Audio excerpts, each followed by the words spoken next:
Good morning and welcome to the Tuesday, September 11th, 2018 meeting of the Historic Site Preservation Board, City of Palm Springs. May we have the roll call, please? Certainly, Mr. Chair. Member Hayes? Here. Member Lavoie? Here. Member Dixon? Present. Member Kaiser? Here. Member Marsh? Here. Vice Chair Burkett? Here. Chair Johns? Here. We have a quorum. All right, thank you. And Flynn, the report on the posting of the agenda, please. Mr. Chair, the agenda was posted on Thursday, September the 6th. This meeting has been noticed and posted in accordance with state law. Thank you very much. And I'll take a motion on the acceptance of the agenda as it's posted. Move to approve. Second. All in favor? Aye. All right, thank you. All right, public comment. Ladies and gentlemen of the audience, this time has been set aside for members of the public to address the Historic Site Preservation Board on agenda items and items of general interest within the subject matter jurisdiction of the board. Although the Historic Site Preservation Board values your comments pursuant to the Brown Act, it generally cannot take action on items not listed on the posted agenda. There will be 3 minutes assigned for each speaker. Testimony for public hearings will be taken at the time of the hearing. We do not have any public hearings on the agenda today, so if you'd like to address the board this morning, now would be the time. We'll officially open the public hearing, and members of the audience are invited to come forward. Please welcome and good morning. It's really nice to see you. Please come on forward. All right, please. Welcome. I know, right?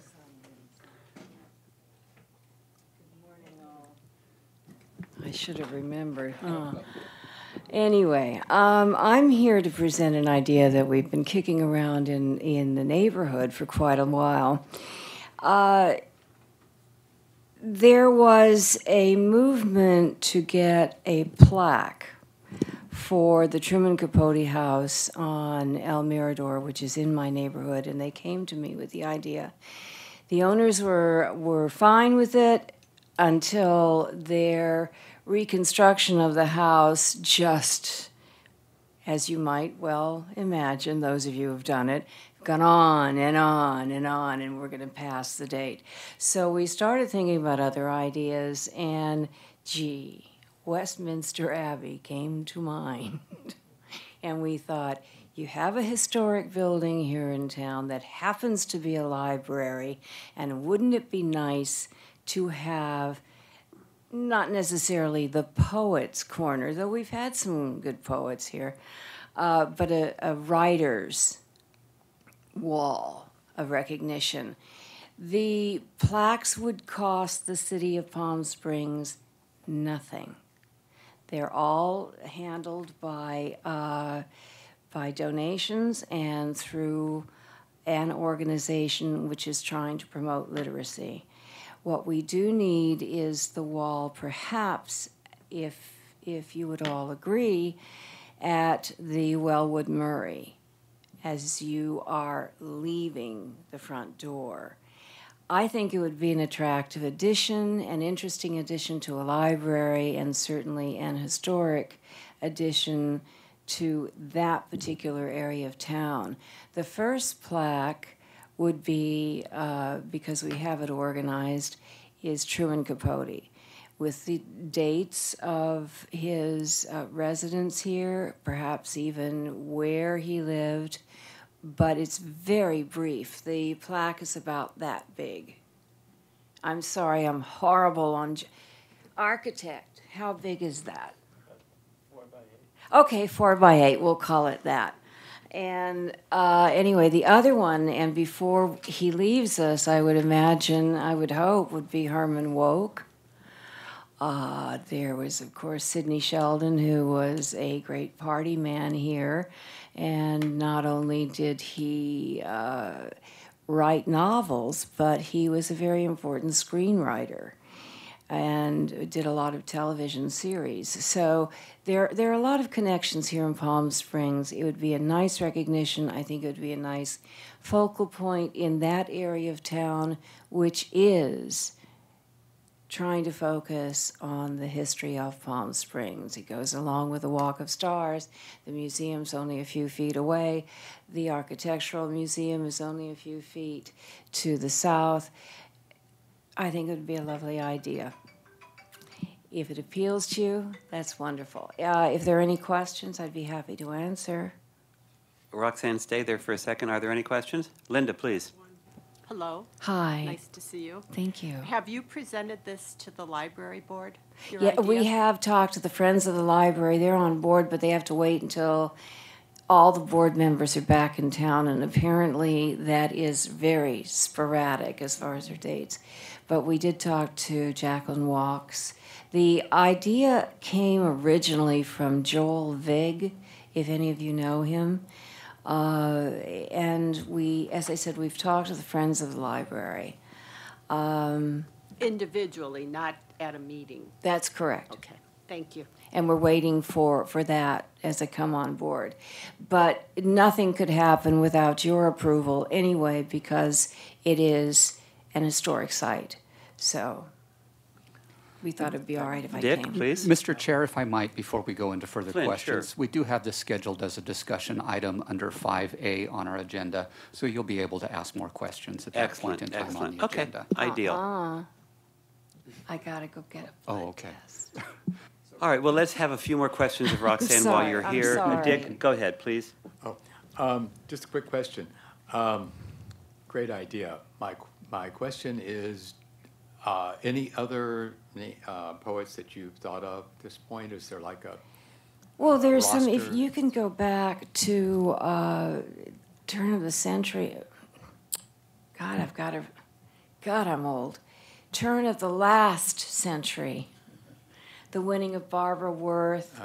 You've got the Ramona pageant. That was written here. Quite a few.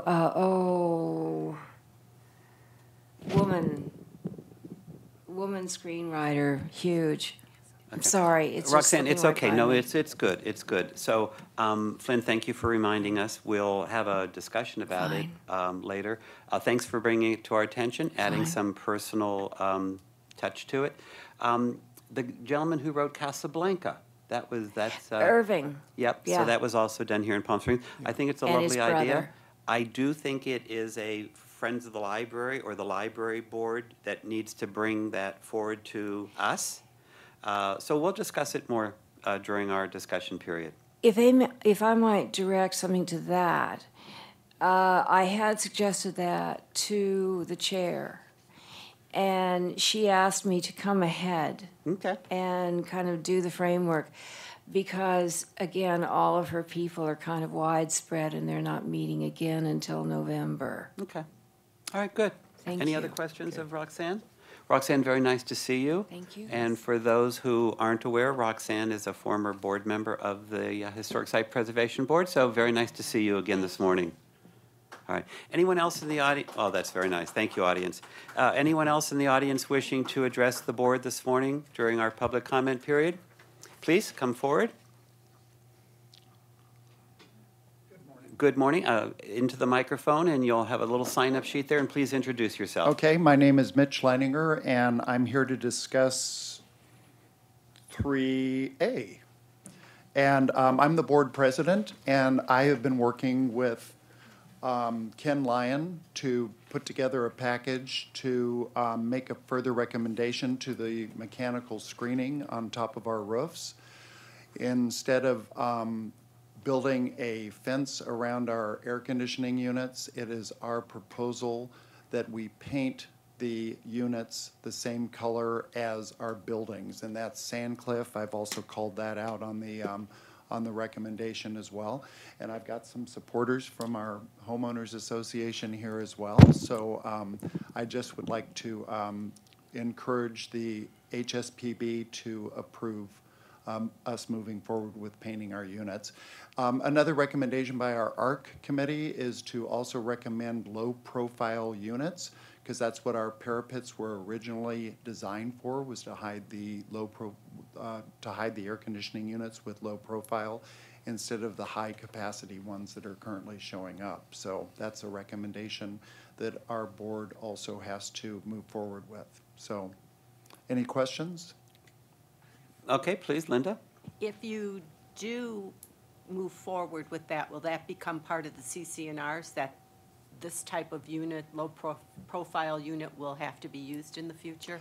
If we move forward with that, yes, we would do that. We're still investigating who makes them and what the cost is, because we do have people with restricted incomes living in our complex.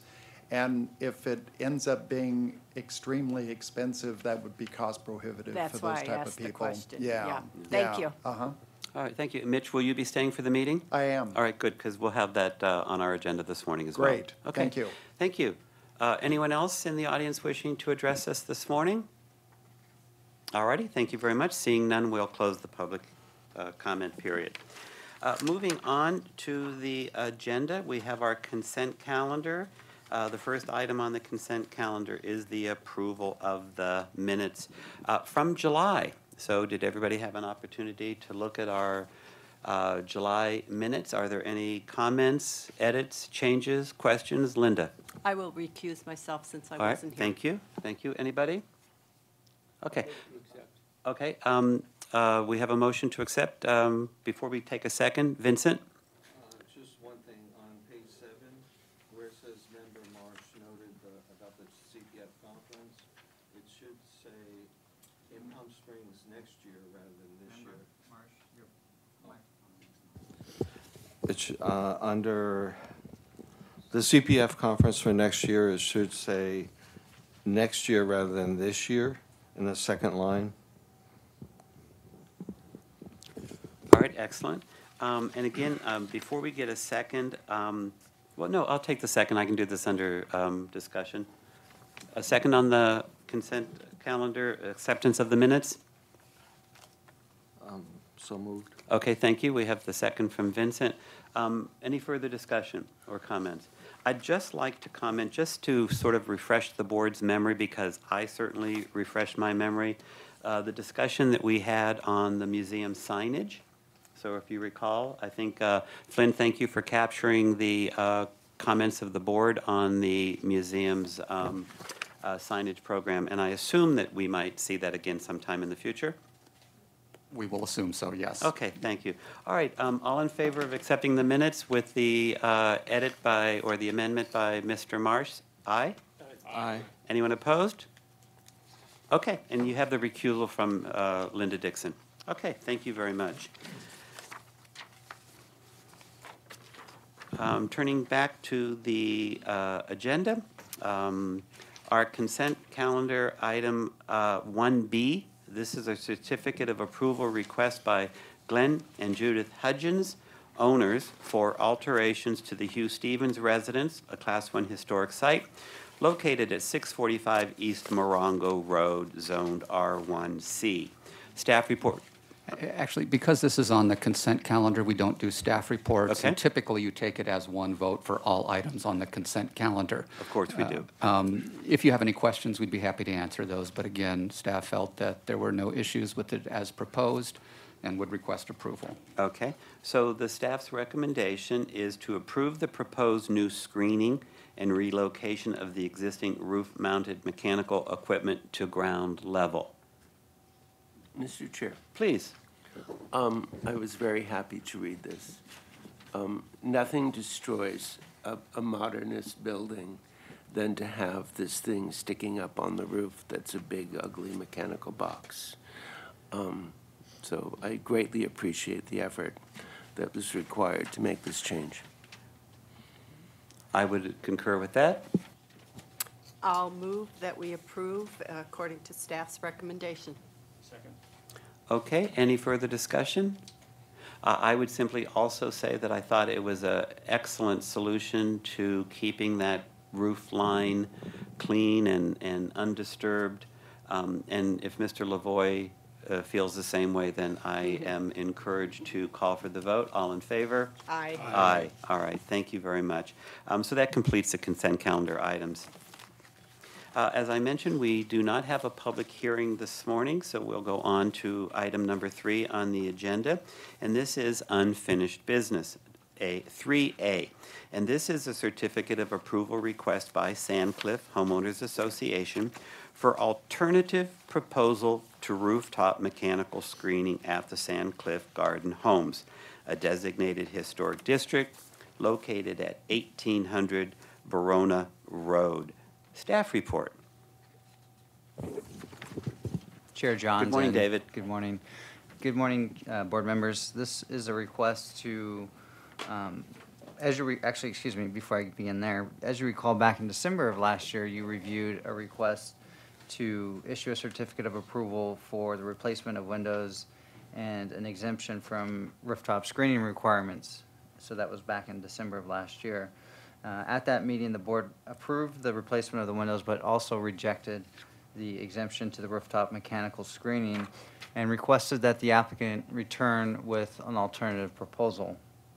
So what the applicant is now requesting is to, instead of installing rooftop mechanical screening, they would like to paint the mechanical equipment on the roofs to match the building. So what you see here on the screen is a photo of some of the rooftop mechanical units that exist today, and then what they've done is they've painted those to match this color, which it's kind of hard to see on the screen, but it looks white here. It's actually kind of a tannish color, which is the building.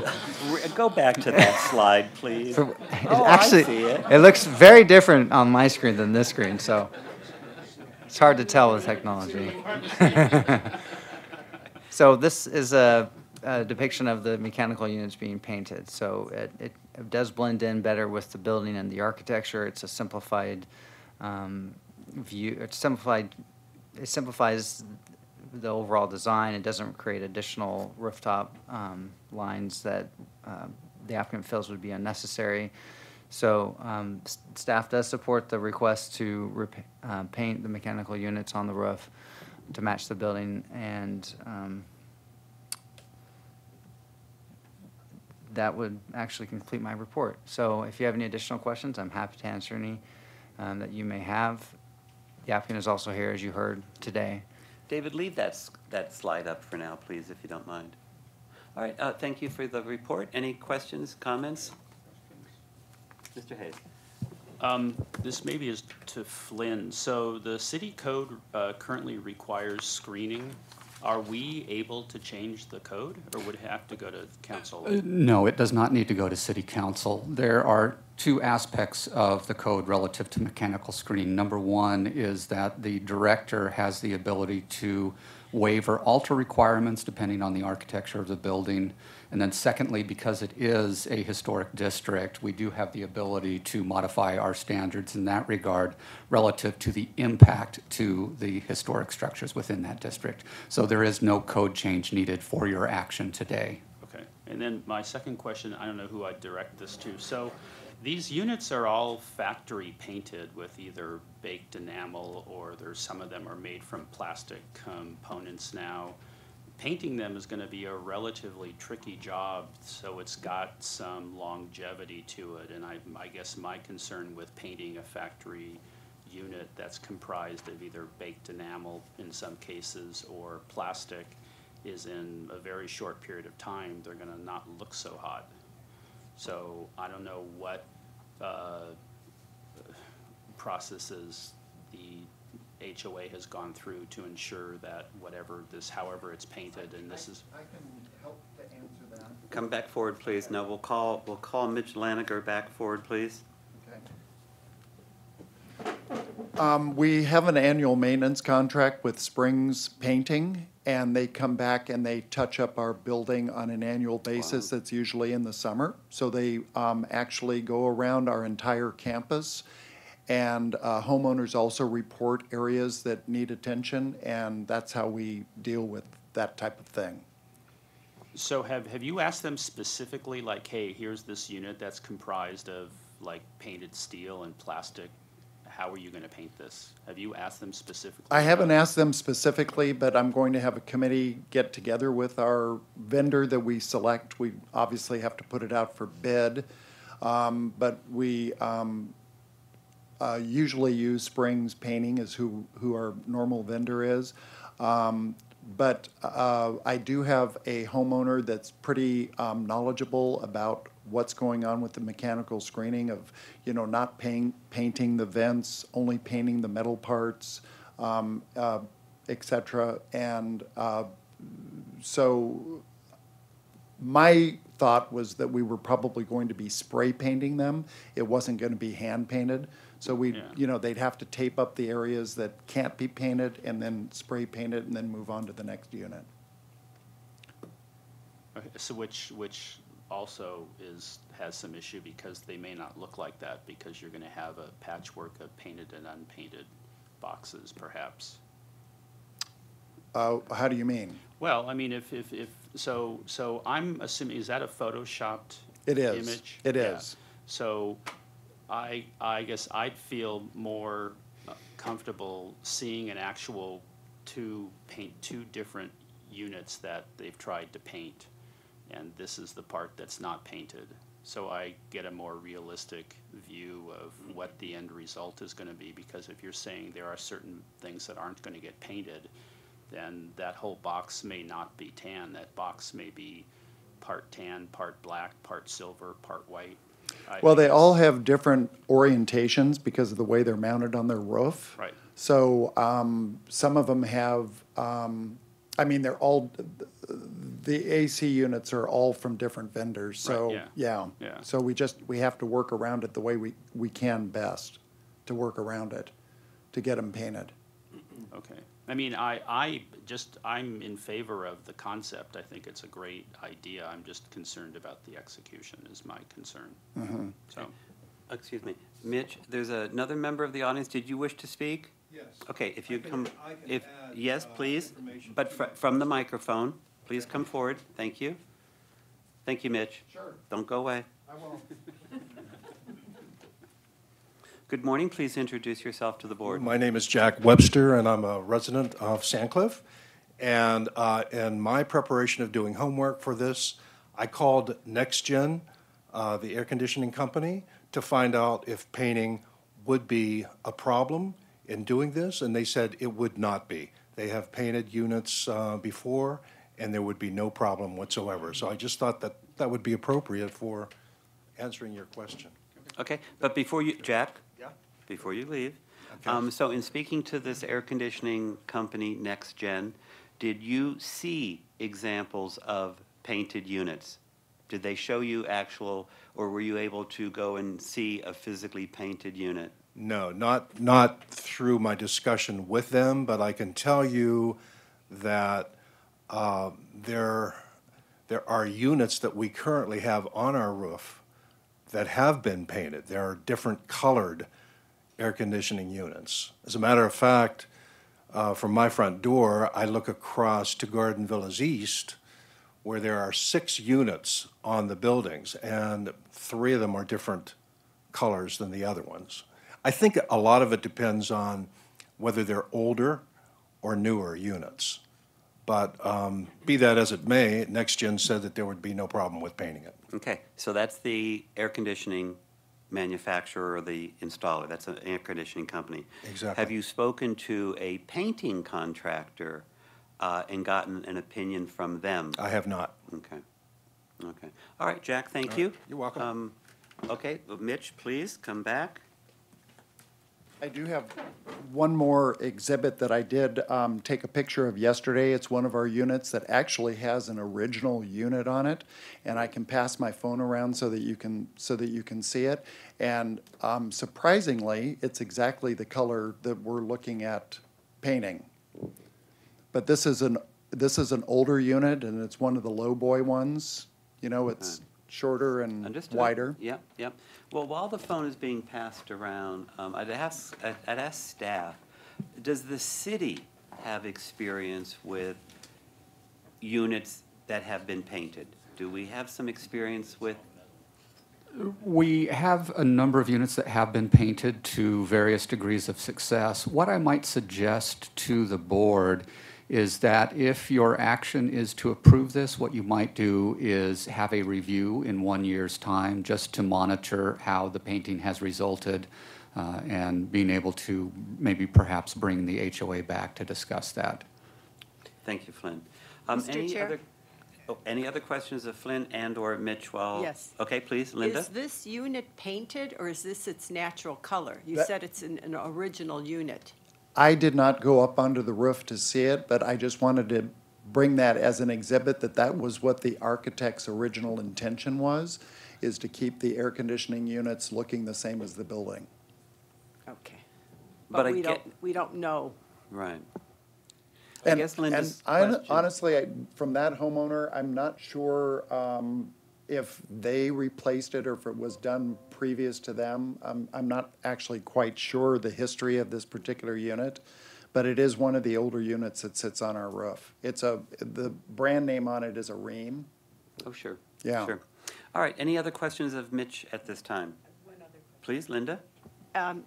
Should you get approval to paint your units, what is the amount of time it's going to take you to get estimates and get the work done completely? Our property management company is very successful at putting RFQs out, or RFPs, and so I can get those put out immediately to have that done, and within a 30-day period, the board can have that paperwork in their hands, and we can make a decision at that time, along with our ARC committee. So you don't have to do a special assessment and get a vote for the whole? No, we would just, the association, pending board approval, would just pay to have that done as part of our annual maintenance as well.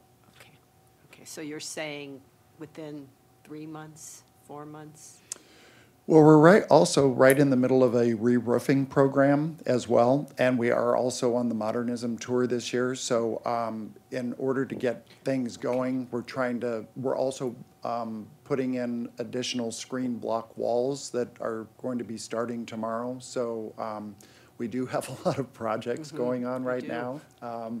So I would like to get this done as soon as possible. I don't think that getting on the roof and painting is going to interfere with the construction of the walls that we have going on. And it would be nice to get it done before Modernism Week starts so that we are really pristine looking. And that's always our goal, is to make sure our place looks pristine. Thank you. All right, any other questions of Mitch? Please. Mr. Chair. That looks not like a unit, but like a housing. Air conditioning units have pipes coming out of them, they have labels, they have all kinds of stuff. So I'm wondering if that is a constructed housing that encases an AC unit. The air conditioning units themselves have different orientations to them. So some of them you will see, they may be turned towards the street and have that visible, but this one does not appear to be that way. The mechanics of it, what you're talking about, the pipes that are coming out of it, the electrical box that's attached to it and stuff. Like I said, I was not up on the roof to actually see it. I was taking these from down below, but they could be on the back side of that particular unit. Mitchell, thank you very much. You're welcome. Thank you for all. coming this morning. Any more discussion or questions of staff? I'd like to commend staff. Well, first of all, I'd like to commend the HOA. I think that you're a very ambitious HOA. We saw the Walls project last year or whenever that was, and I'm glad that that project is getting started. So you're a very conscientious HOA and respectful of your district. I'd like to just point out, and I think the staff report was excellent, and there are two things I'd like to read for the general public. In the staff report, the proposed painting of the mechanical units in lieu of screening will be more compatible with the existing conditions in the district and allow the presence of these units to visually recede. In the conclusion, the proposed painting of rooftop mechanical units in lieu of code-required screening is an appropriate alternative solution to deal with the visual impacts of the larger size of these new pieces of equipment. So I found that information very encouraging to help me make a decision. I think Mr. Hayes's concerns are well thought out. as well as Mr. Lavoy. And Flynn, I think your suggestion of if we do move to approve this, that we call for a review within a year to see how that is actually working out. Those are my comments. Anything? Anybody else? Sure. Please. I have an issue with white. It makes it look like it's part of the architecture.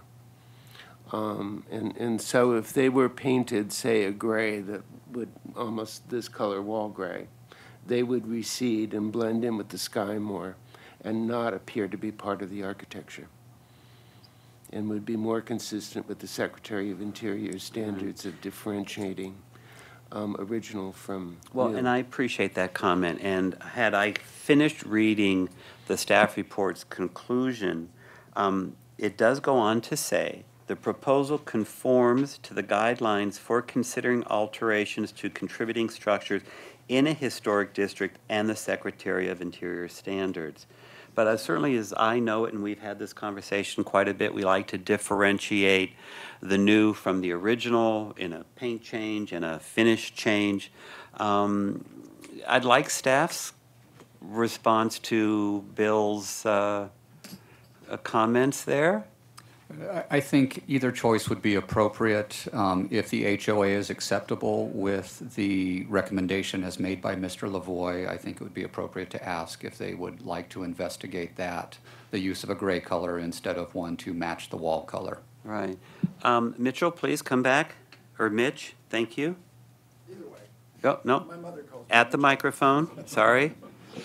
My only objection to that is that why would we paint them at all if they come out of the box gray, as it is? I think it's a, Uniform gray. They all come different colors of gray. They are all different shades of they are all different shades of gray, yes. But it would just my thought about it is that it would defeat the purpose of making them all cohesive. hold that I mean, thought. okay. David, could you go back to the other slide, please, that shows us the, there, yeah. So, so, Bill, I think a paler shade of gray, something that would blend into the sky more. Please, you have the floor. The one on the right is more acceptable. It's a lighter gray on a blue sky day. Will disappear more than white. I mean, you photographed on a cloudy day, which is gray. And so that lighter gray, that's why I mentioned the wall color gray, is a fairly light battleship gray, for lack of a better word, tends to recede. White just is in your face. And this is based on my experience up in Santa Barbara, where we typically require things that pop through the sky to be painted gray. They tend to just recede. Well, the color that we've chosen is actually not white. It's actually the color of the building itself, which is called sailcloth. It's a Dunn Edwards paint. It's a white. It's a white. But yeah, I mean, but toning it down to dropping the value to a gray will make it recede as opposed to be in your face. That's my suggestion. Stand by. Linda? I have a question of Bill. Are you referring to, let's say, that big boulder on the right-hand side of the picture between the two cactus? So something that color, not as dark as what currently exists? Yeah. Okay. Dan? If the old air conditioning unit in your picture is more what the architect originally intended, going with a color closer to what the buildings are rather than gray is more in the original intent, if I'm interpreting that picture correctly. Do we know if that's an original unit, or are you just It guessing? is the oldest unit that we have on our roof. So I'm not saying that it's an original, but because It's I old. wasn't here then either.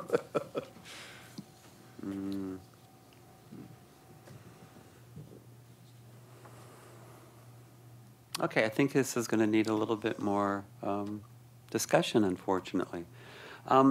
I really relied on the staff reports, the two stanzas that I just read. But Bill, you bring up an excellent question. I can certainly see a pale gray, perhaps blending. David, go back to the other one, please.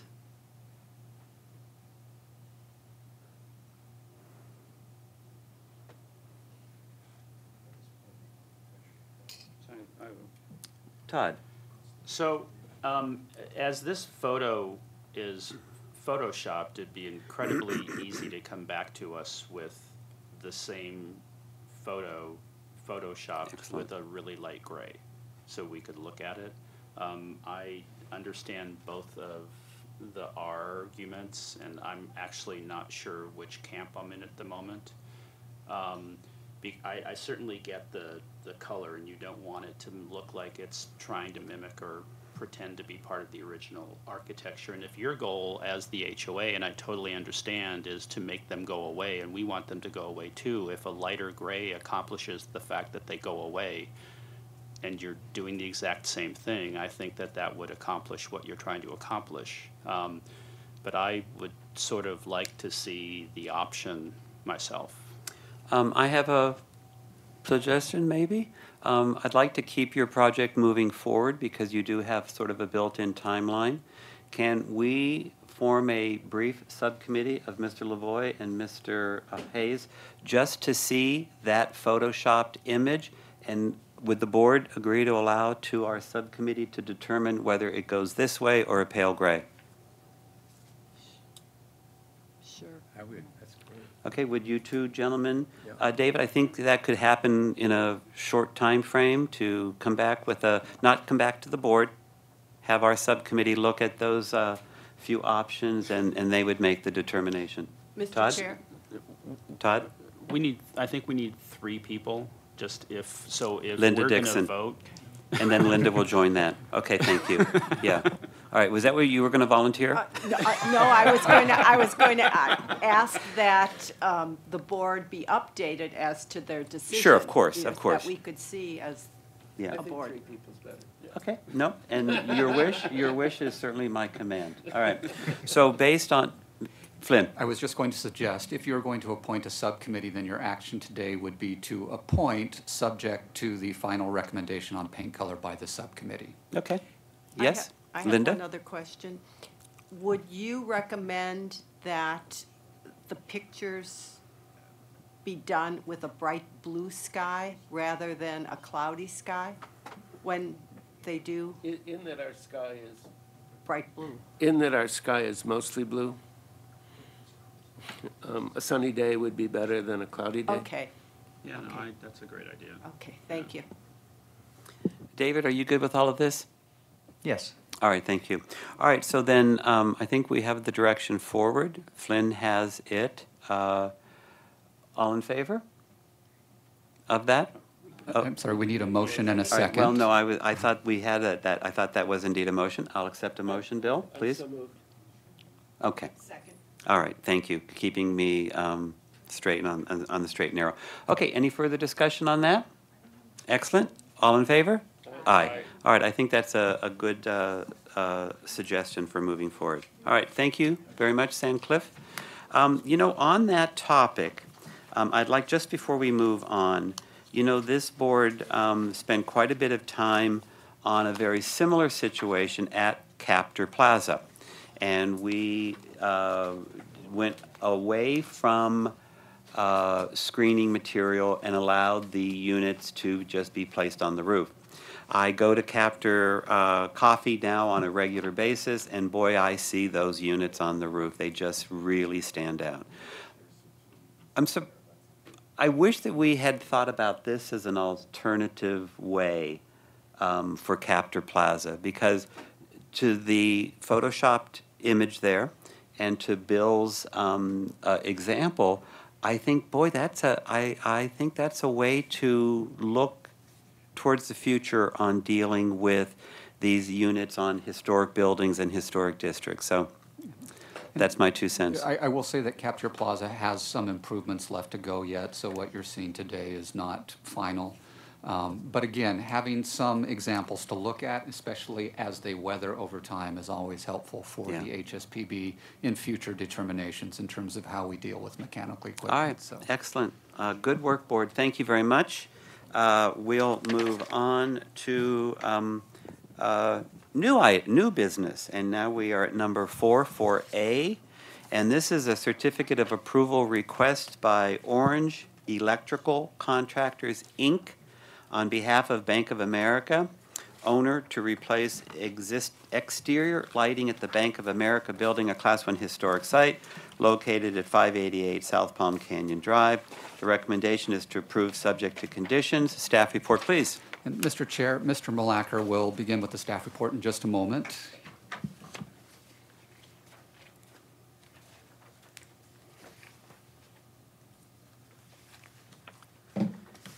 Whew.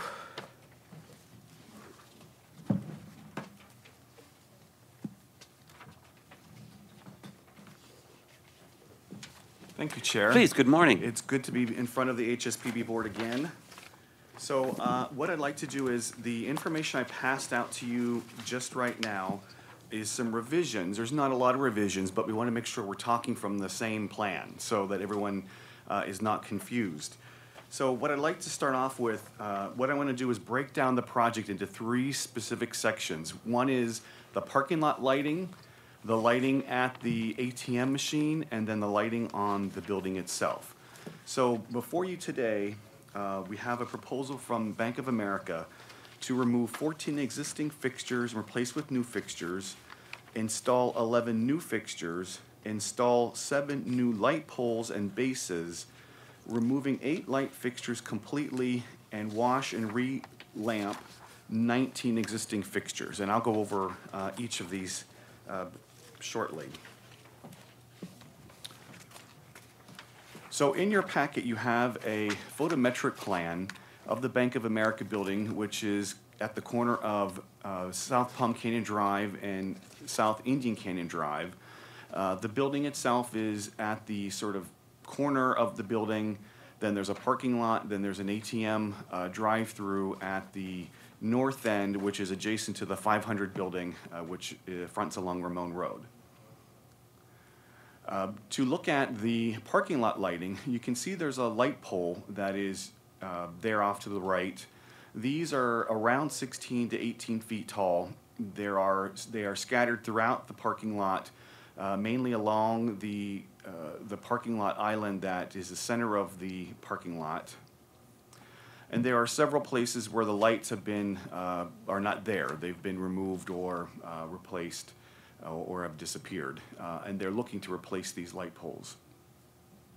This is the light fixture that they're proposing to use, which is an LED sort of box light that focuses the light down. And once again, back to the photometric plan, it is, if I can use the pointer here, it is the area, the lights that are in the middle of the parking lot. There are some on the ends or the exterior of the parking lot that will be the new heads will go on top of the poles, and several new lights will be replaced in spots where they're missing. Could you show us that fixture again? It was your previous slide. I had turned, no? Yeah. Going back the other way. That one, yes, okay, thank you. I just wanted to look at that for a minute. There's also cut sheets in your packages.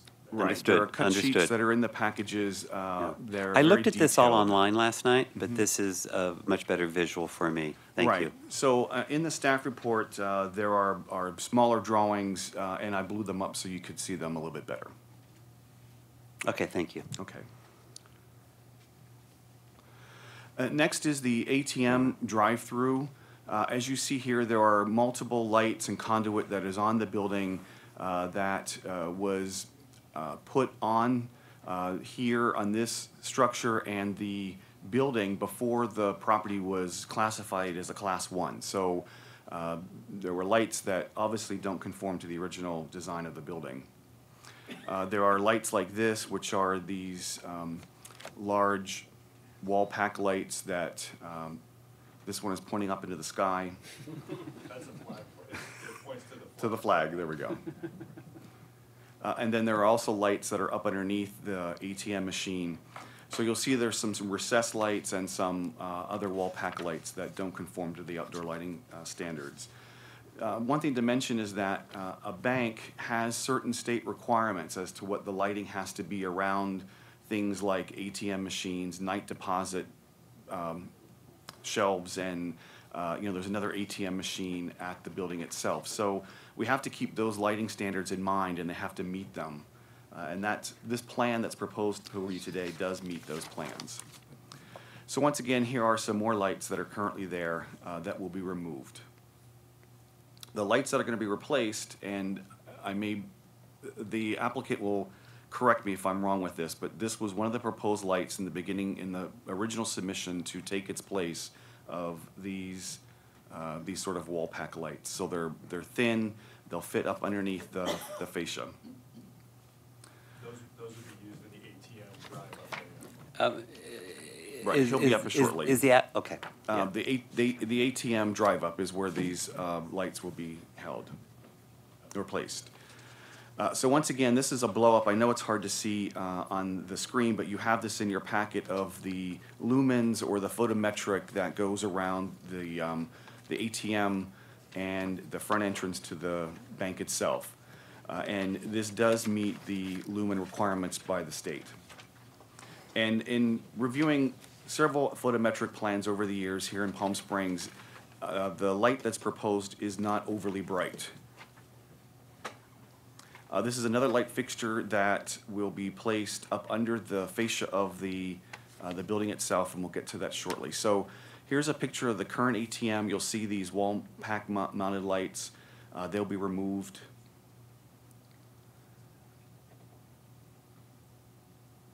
You'll see the fascia lights that are the round lights that are original to the building itself.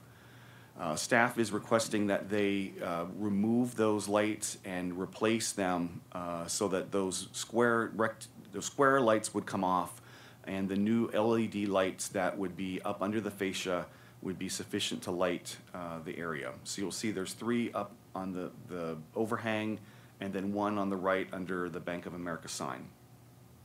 Those will all be removed. Those will be removed. Can I possibly jump up there? Yeah, in 1 second. Come on up and sit. So once again, this is a light that's above the depository at night. If we went back to the round ceiling lights. You need to introduce yourself and tell me Yeah, who you are. thank you. I'm Steve, from Orange Electrical, representing Bank of America. Good morning, thank you. Thank you. Yep. So the round lights are gonna stay. They're Of just gonna be course. cleaned and relamped. We're sure of that. We are sure that the round lights are going to stay. Absolutely, yeah. I just wanted to clarify. Thank you. But the square ones are going away, Yeah. right? Correct. Yeah, okay. And new round ones going in those places? Clean. Cleaned and relamped, so they will look exactly the way they look now. With a different light. Yep, no, understood, yep. So the light that would be above the night light would be the wall-mounted light that's flush against the wall.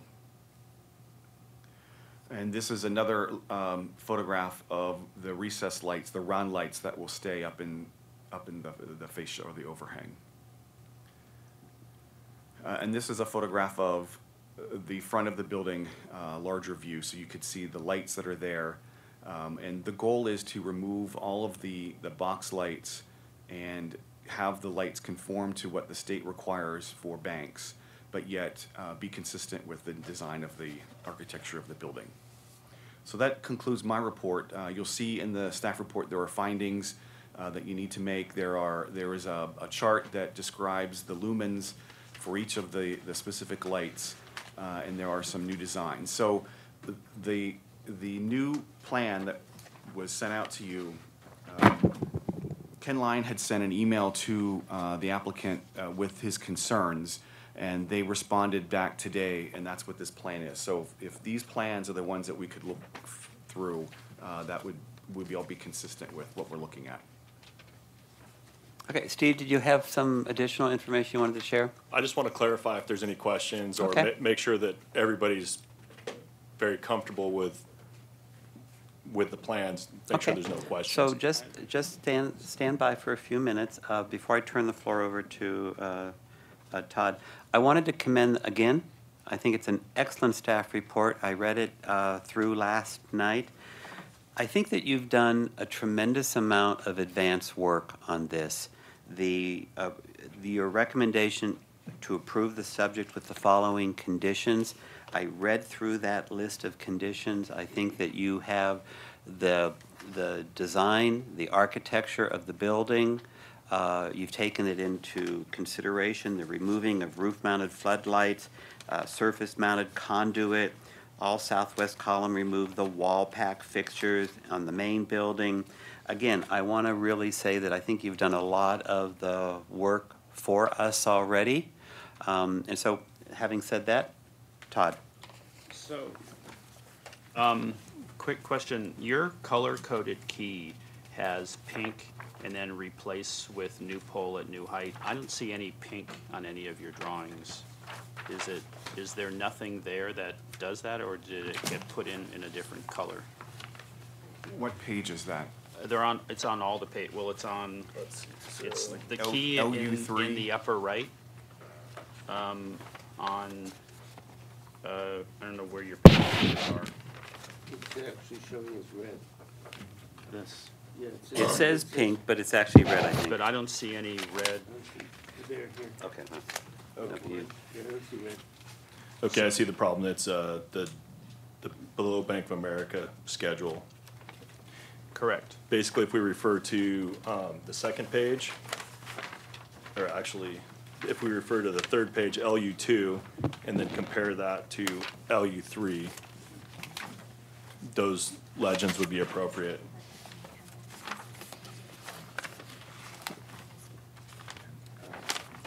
I'm still not following. So, if, like, for example,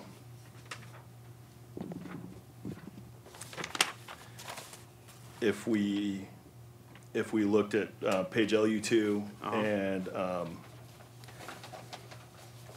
talking about the color coding at the end, well, side of the page on LU2? I'm just talking about the verbiage. I'm gonna agree that the color coding, Didn't print. well, is there any that are new height? Okay, so that's not color coded properly. There's no red here, so. And if we can Hello, also I'm Laurel have, from Orange Electrical. could you say your name again? Laurel. And we'll need your last names as well, if you could sign in on the sign-in sheet. We did. We did, yes. So answer Eddie's question. So the question is, the red, replace with new pole and new height. Nothing here is shown in red, so So that's the just to question. clarify, Mr. Hayes, your question is which poles are going to be replaced and what is the height? Yeah. Okay, thank you. If you could respond to that question, please. Okay, so, poles, no poles are gonna be replaced. The existing poles are gonna stay and get new heads on them. The blue shown is going to be new poles that are gonna be added, so new concrete base and new poles. This is page LU3, 3A. A, 3A. So there's gonna be two poles next to each other? No, so the poles shown in green are existing poles to remain, Okay. and the poles shown in blue are gonna be brand-new installations. So all the blue are new additional poles? Can you hit your button? Oh, I'm sorry. All the blue on page 3A are additional poles going in? That's correct. As to the heights, I would have to refer to the legend to tell you the heights for each different type. So, I guess just to clarify, so there are no new poles going in that are not designated on this current plan? So we aren't missing anything, this red or pink We That's aren't- correct. It just didn't get color-coded correctly. You're correct. Okay. It did not get color-coded correctly. Okay. I'm not, I would have to go through pole by pole to see if any of them actually do change heights. So it may be, the fact may be that they don't change heights, so that could be something that's just a boilerplate listing that is not used on these drawings. Right. Okay, that's fine. I mean, If you were to, if you were to look at the poll in the middle of the page on LU 3A, it's HP 3. So then if you look over here to the right, the HP 3, if you look across, it'll say 20 feet. That's how high that pole will be. And then, so sort of to address the question that Ms. Dixon had, so there are several places where there are two poles right next to each other. Those ones that have the two squares? Those are those are the heads on the poles, so. Oh, got it. It's, Okay. it's showing you the, Okay. It's the head. the arrangement of the head. Okay, that's, So HB 3 on the side says 18 foot. Are they 18 foot or 20 foot? So they're, each is specific, so, HP 3 is 18 foot, HP 1 is 17 foot, HJ 3 is 20 foot. Why the difference in heights? Please, the more the merrier. Come on up. Please, yeah. Good morning, please introduce yourself. Good morning, my name's William Hackley with Lynn Rogers Electric. I address JLL and Bank of America, Orange Electric. Each pole has a specific height due to the lighting photometrics in the California state guidelines. If it is a major issue and a concerning factor, if we're talking 1 or 2 feet to make them all level, I could give the authorization to do that. But the reason is due to the lighting levels throughout the parking lot, trees in the area, shade from adjacent buildings, and sunlight all affect the photometrics. But they could be a standard height. If we're talking a few feet, yes. Okay, well, between 17 and 18 or 17 and 19? We can And make 20? them, we can make them one height. So they could all be 18? Ken? Right, 18 is an acceptable height according to the outdoor lighting standards. Okay. All right, so I think we've kind of cleared that up. Vincent, please? Does the grade change on the site, or is it completely even? It does change if you look at some of the planters from one end of the parking lot to another. I am sure that there is some grade. Without proper level equipment, I wouldn't be able to answer that specifically. But it would be minor. Yeah, I would say it's no more than a foot. Mr. Chair? Please, Linda. I have a question, staff. Do we in Palm Springs have a lighting ordinance that protects the dark skies? And does this meet the requirements of that ordinance? The zoning code does have lighting standards, outdoor lighting standards for commercial parking lots.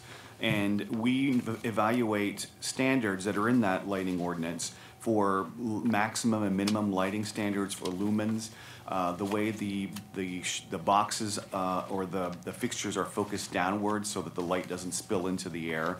So the fixtures that are proposed meet those standards. They will meet the night sky ordinance. They will. Yes. And as many fixtures and lights as we're adding, all of that is within the guidelines? Yes, if you look at the photometric plan, there are little numbers that tell you how bright the light is. And in this case, the light is brightest underneath the canopy of the ATM or around the ATM at the building. That is acceptable, and as you get farther away from those spots, the light gets lower, down to like a 1 lumen or 2 lumen, as opposed to like a 10 or a 12 lumen under the canopies. Lighting will still glow, you'll still see it, but it won't spill off onto other portions of the streets or into the sky. Thank you. Any other questions of staff or the applicant? Thank Mr. you all. Chair? Please. The light that's over the night depository, could you show me that one again, please?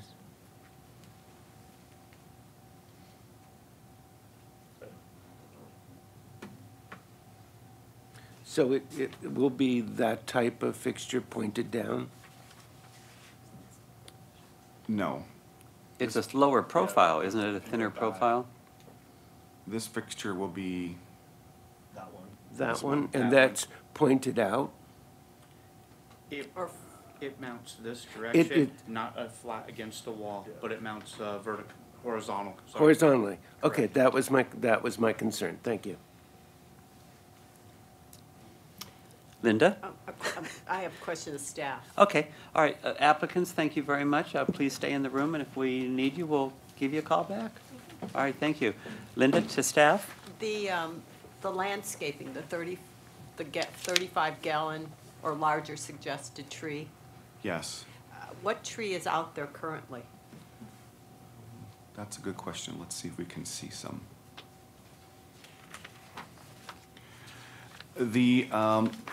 Yeah, I can't tell what it Right, is. so in most cases, the missing tree should be a shade tree, such as a palo verde, a mesquite, acacia, one of those types of trees that provides the shading of the parking lot. That's a requirement of the zoning code also.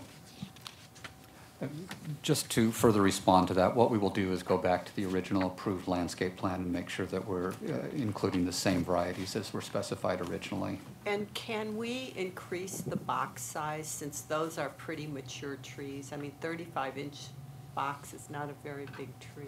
One of the problems is as you start to get to larger box sizes, the root becomes constricted. They don't grow as fast. It's better Okay. to use a You're smaller right about box that. size. You're right. Okay, Even though thank they you. will be a little bit smaller. Yeah.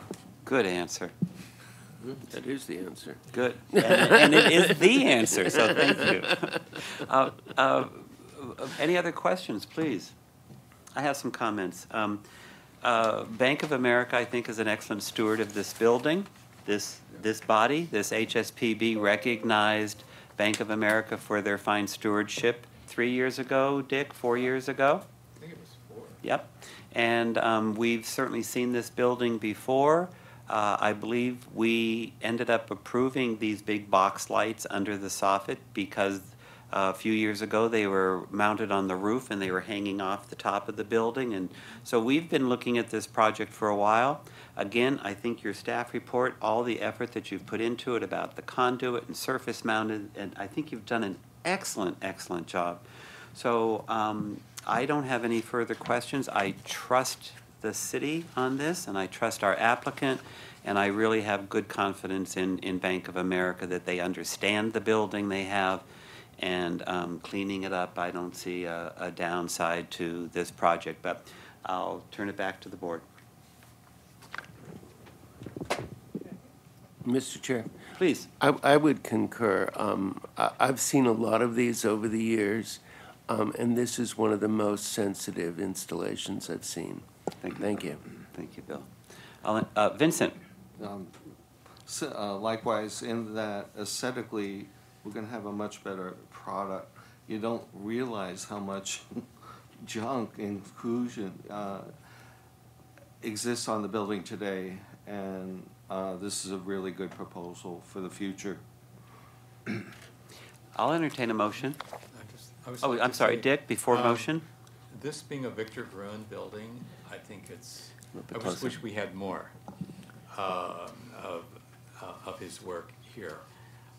It really is outstanding, and I too would like to compliment the ownership of this bank for being good stewards. If we could just get other in city from time to time that would go along that same path of this is a great benchmark, and we use it a lot. So we really appreciate what you're doing. Thank you.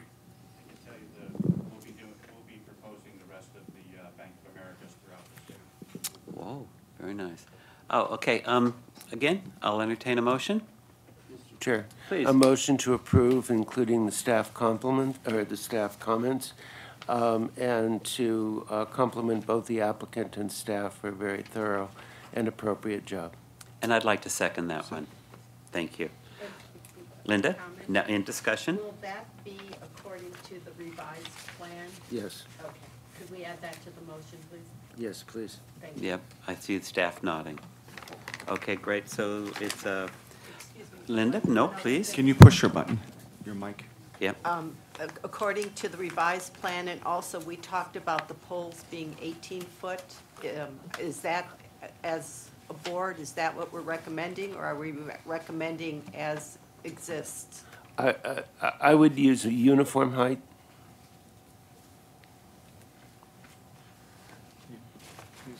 A uniform height. A uniform height. Right.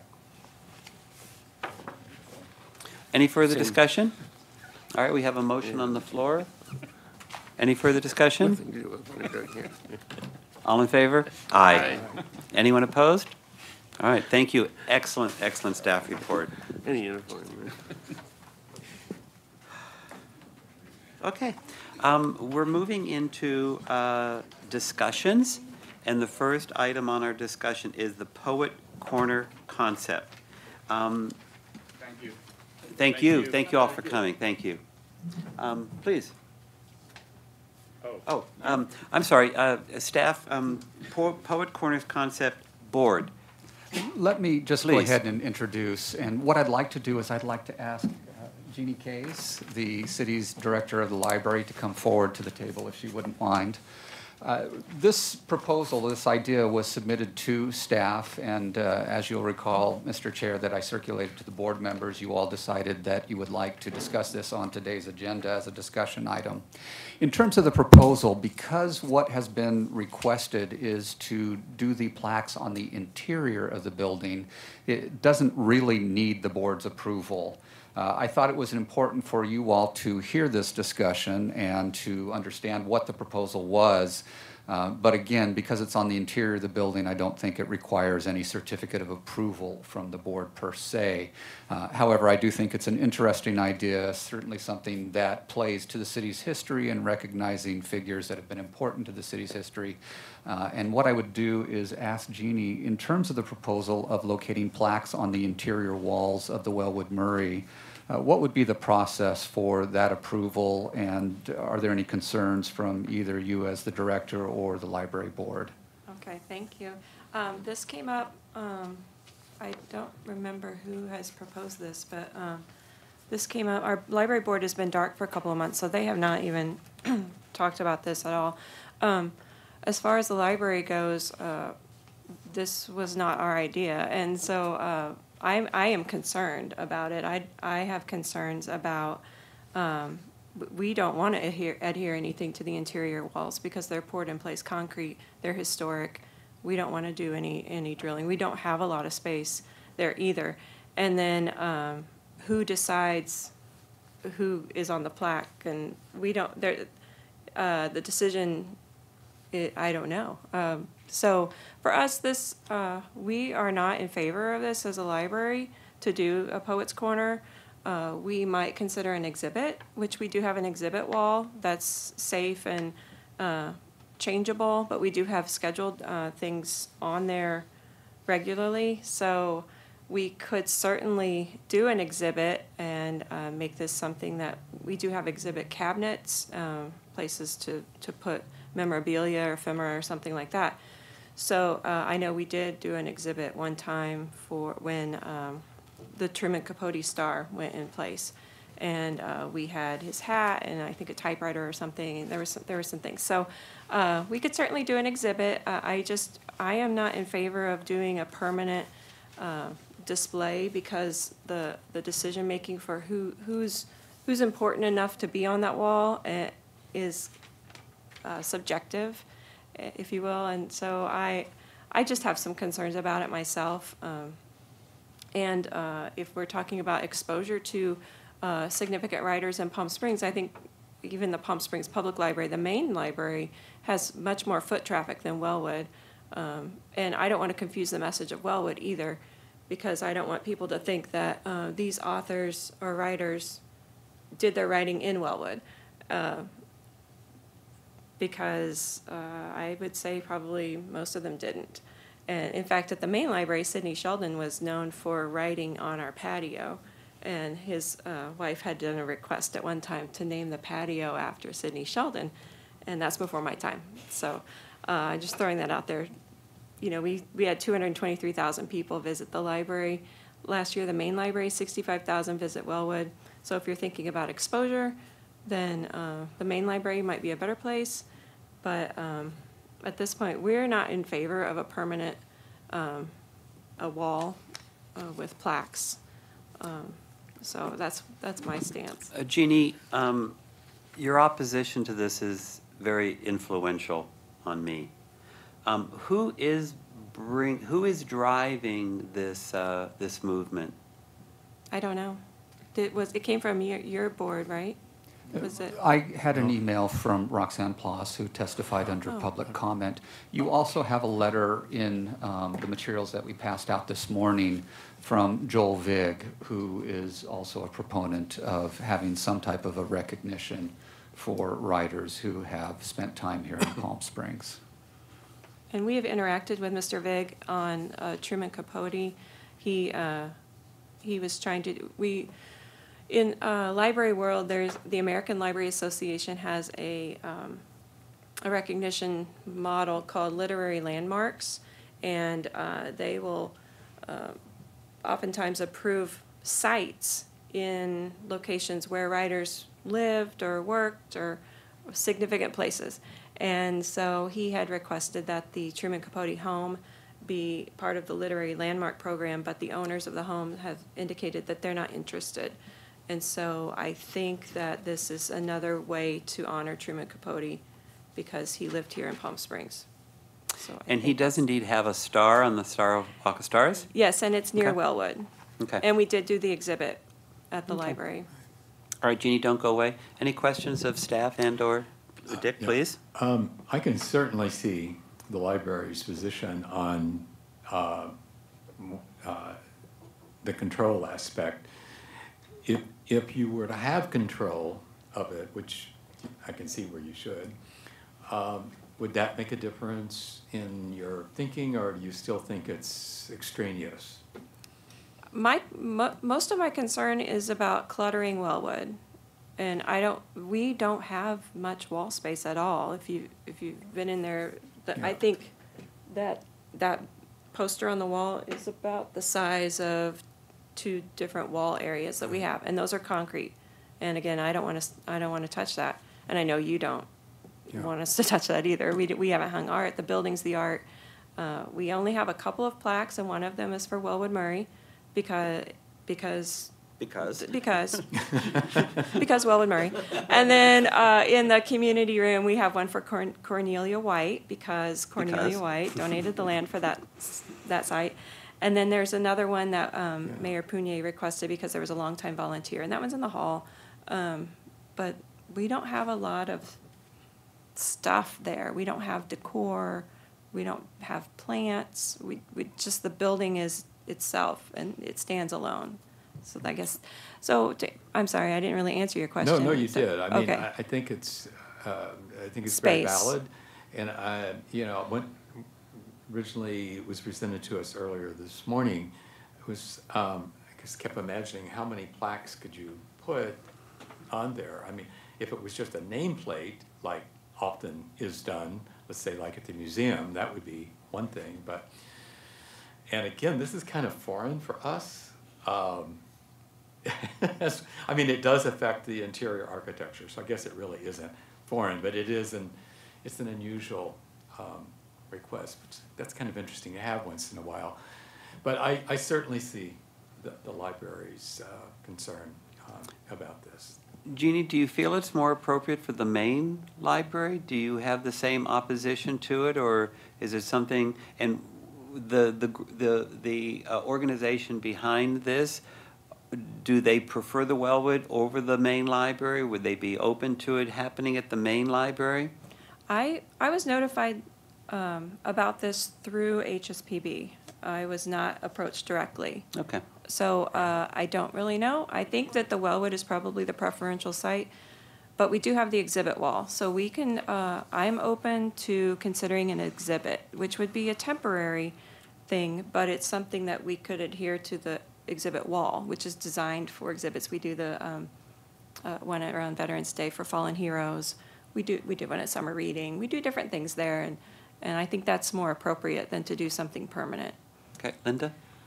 I think the speaker that presented it to us, Ms. Ploss, I think she said that she had just spoken to individual people, that the board has not been presented with this. So I think it's an idea that they are presenting, and I hope that your board, I hope it's on your board agenda and that your board has an opportunity to discuss it.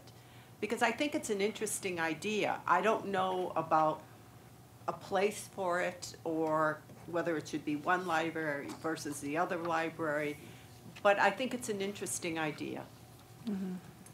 I'm going to throw something out there for consideration by the group who is spearheading this movement is at some point in time, we may be doing the Wellwood Murray patio area, and maybe a wall, a garden wall or something like that might be an appropriate place for some type of a memorial. But again, that's something that could be considered by the library board should they want to pursue that idea. So I'll just throw that out there. And again, I think this would really be something for the board to consider, the library board to consider. And what we might do is recommend that the individuals who are spearheading this effort work with the library board in terms of continuing with this idea. Okay, good. I think we're getting some ideas. Dick? Please. Two things occurred to me that could happen. I certainly understand about the interior space. Another option that Flynn triggered, here some thoughts, was on the patio that we're working on together, the benches, the chairs, actually one of the benches that when I was doing all the research to be able to present to the ADC is they do have plaque, company actually makes plaques. So that could be an interesting way to, and non-obtrusive, and that would still honor these significant authors, as long as the library board obviously would have final approval. I would think, I would understand that. And it could be in the patio, on the paving itself, we could do something. Could be really quite interesting, and then you're not cluttering, but you're still honoring the significant authors. So that's another possibility. I like it. Any other comments, or we're just in discussion here? Nope. Actually, the paving's interesting. I've seen, like, they have bricks that you engrave with the donor's name quite often, and they're pretty unobtrusive, but they're there. Yeah.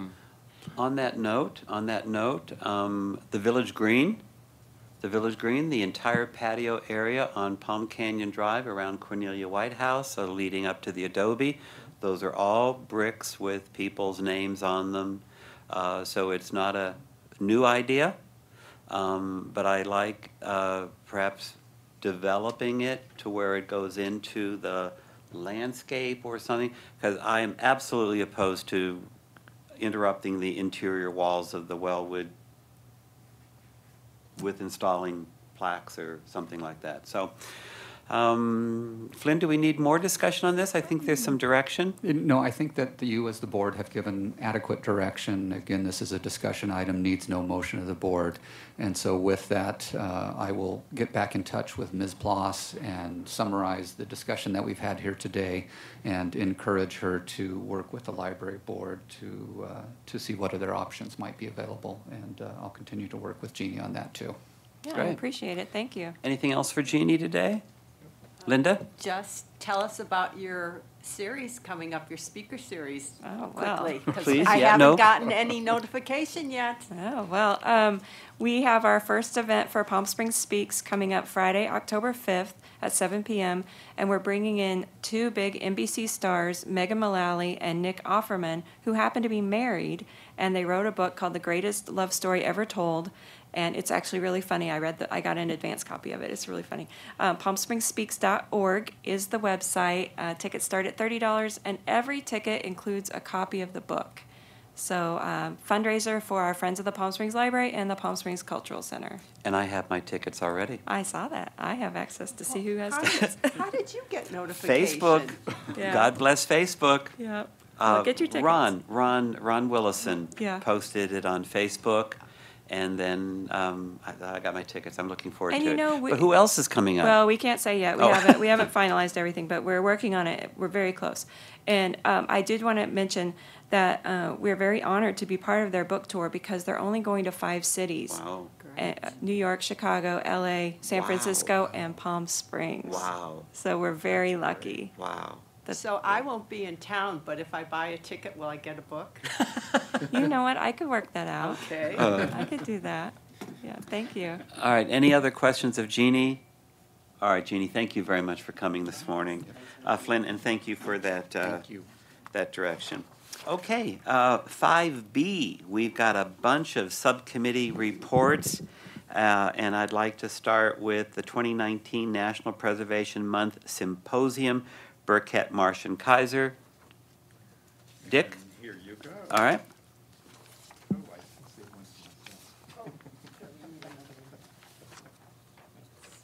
Do we have enough? We have enough. Okay. Okay, fourth. Oh, my goodness. So this year, we decided to mix things up a bit and have some additions. Our subcommittee met in August, and we talked about the idea of having a creative brainstorming with the joint organizations, the 4 other organizations in town that are architectural and preservation focused. So we set up a meeting, which happened to be yesterday afternoon at 4 o'clock, and having the representatives there. And also new this year is the addition of the Deborah and Richard Hovel as the production team. The idea with that is to actually bring everything together in a very cohesive package, starting everything from the look of the website to the brochure to the day of the event, what you're seeing on the screen, the flow. It makes it, the idea is to make it, it's like polishing the apple. So it's one more thing to make the event, very, very special and very professional. The city to be proud of us. So we also had with us Bob Bogard, who stepped up to the plate again to be our PR volunteer and communicator, and he has such strong connections in the city with everything from media to other organizations to help us build our audience. And Flynn was there, of course, and our subcommittee was there. So the idea was to create this task force, sort of as an unofficial, if you will, advisory team for initial planning. We, as a subcommittee, had put together a program, an outline of a program that we wanted, certain things we wanted input, and we wanted ideas and suggestions. And the idea also behind it, Board, is to get, to invite the organizations as an opportunity to be more involved with the event everything from giving them, and there's no demands, of course, but offering the opportunity if they would like to do a workshop, because we have this second day now, a full day that's been authorized to do workshops, or it could be one of the tours, so it becomes, we're the host, HSPB's the host, and we're putting this together. Again, as the subcommittee knows, and Flynn, trying to set this up as a pattern in the future, so that the people that come behind us will be able to have templates to work with, will be able to have sort of, they have a lot of references of what to do and to have patterns, if you will. So, and I just think I just think it's so special that we have 4 organizations plus the HSPB in a small town like this, that we can all come together with an event and pull together and be a part of it. And I thought that the brainstorming and the ideas that came out of this yesterday were very, very cool. There was a lot of input. Of course, this group was not bashful, which was really great. But it was a great opportunity. So what I've done here, this is the outline that we went through, just so that you see it. Anytime that you see the blue solicit input, that's particular items that we were asking their input. So the keynote speaker, you could see we had listed a very powerful group, and the idea is we prioritize them as to who we would invite, and of course you invite one. If that doesn't work out, you go to the second one, and on down the list. So, and I particularly just like to point out the first couple. Deborah Burke, who's the Dean of Yale School of Architecture, where I have a connection with her. And I came across from the Getty and talking with my contact there, that the Getty is doing a Bauhaus exhibit, and that's the theme that we're wanting to have this year. Celebrate, it's the 100th year of the Bauhaus movement. And they're going to be doing one in 2019, June. So my contact felt that very much the curator, and she said I can tell you she is a dynamic speaker. She has a worldwide background. I mean, it really is amazing. She's European, but she says, trust me, she has a perfect English accent. So they're a very powerful group. So that's the idea, that we would start with one, and then we would progress downward.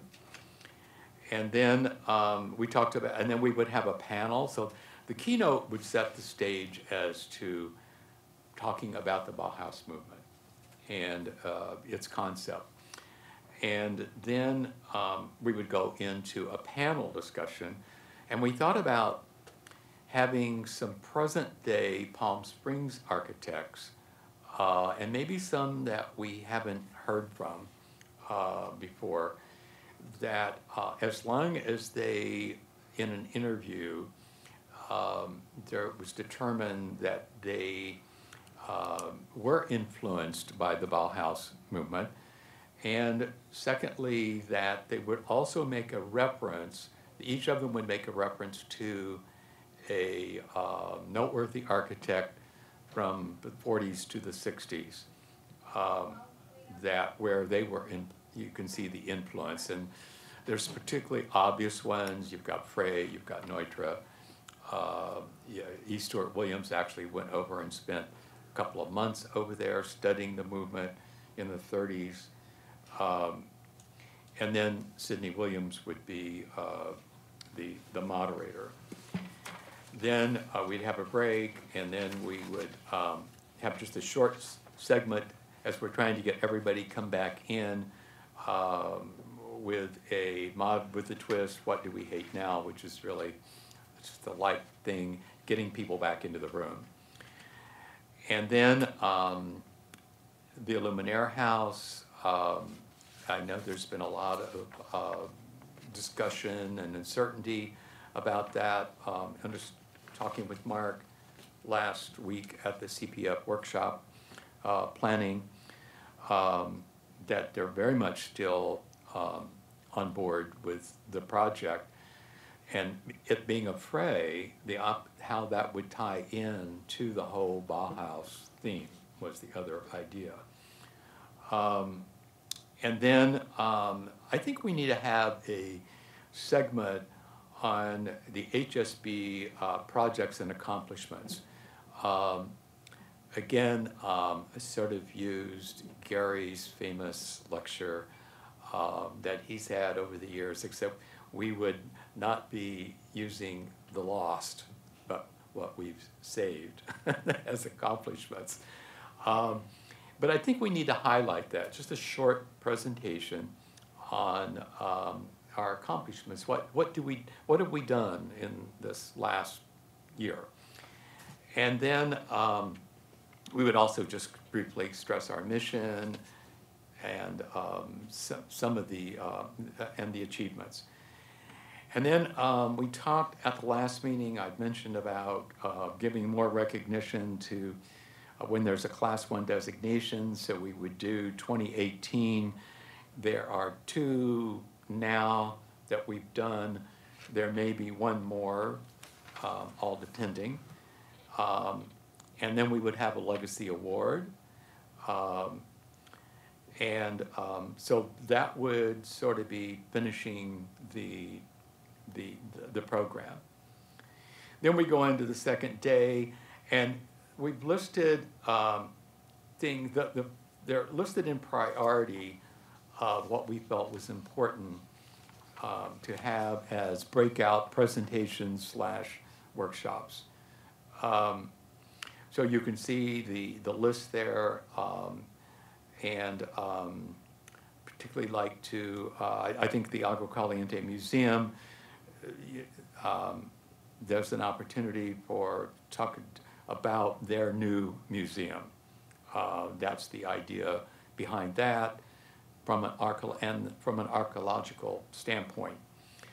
On the Cornelia White House, is the editing video being done, do you think, in concert with what's going on? I don't know the status of the video. Unfortunately, I don't either, and it's hard to determine if it's going to be ready in time for April. I don't know. Is there going to be a video? Oh, yes, there is. Okay, all right. Yeah. Through a combination of a donation from Palm Springs Preservation Foundation and also through city funds, there will be a video of the process of restoring the Cornelia White House. Right. And I think somebody was even selected, right? Yes, somebody, yes. Yeah, that's We what I have someone thought. in place already. So I assume they would be starting to do this. But does the board, even if it's not done, there's going to be a lot of progress, I would think, between now and April. Would we still think that that's an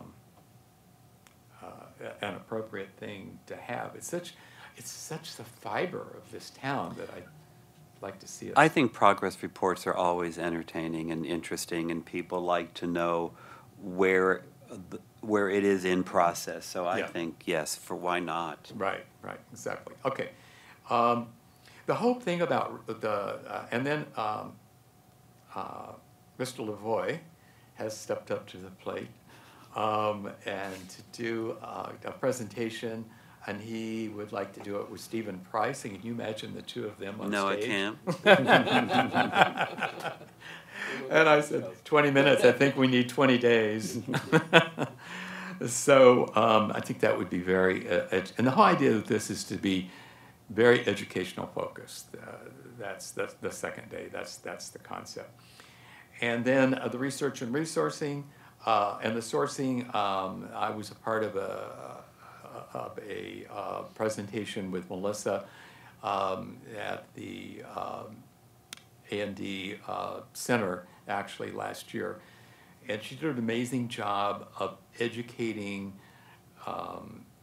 actually how you go about resourcing, and people are always asking us, how do you find out about this? How do you find out about that? So a segment on that could be very, very helpful. And then the town and country presentation, if we could get Susan Sequoia Jensen to consider doing that. And maybe if we get Paul Williams, it's supposed to be Paul Williams' granddaughter. I just got Paul Williams. Sorry about that. It was late at night when I had to go back and review all of this after the tennis district, or the tennis club neighborhood that Bill and I did. So then we got the Pearl McManus Oasis Hotel, the importance of landscape preservation panel, and then we have other workshop ideas. Yep, as we know, not all of these pan out for different reasons, so we have to have backups. So we're always trying to keep stuff in our hip pocket, and so we're open to now your ideas, your input, your suggestions, so we can tie up a bow here and get this thing going. I think, again, you have done an amazing job this far out in putting together an outline, to putting together ideas. And I don't know whether this would add some controversy or not. I would defer to you. But there's a lot of, on Facebook lately, and Mr. Price has been really promoting this quite a bit, and it's the dwellification of the mid-century modern house. And, there's a lot of controversy about that now, that, these great mid-century homes are being bought up, but they're being dwellified. And so maybe an explanation or a conversation or a talk about the dwellification. And what it means. And what it means. And that was actually on our list, and as I say, in the depths of the night, that should have been on here, because that was definitely discussed as a hot topic. We will probably get into that. We've Yeah. been, he and I have sort of like constantly about the effects of Dwell Magazine, HGTV, SketchUp and Revit as architectural Flip it and flop it and flippers. But also the effect of drafting software on architectural expression and how it's changed.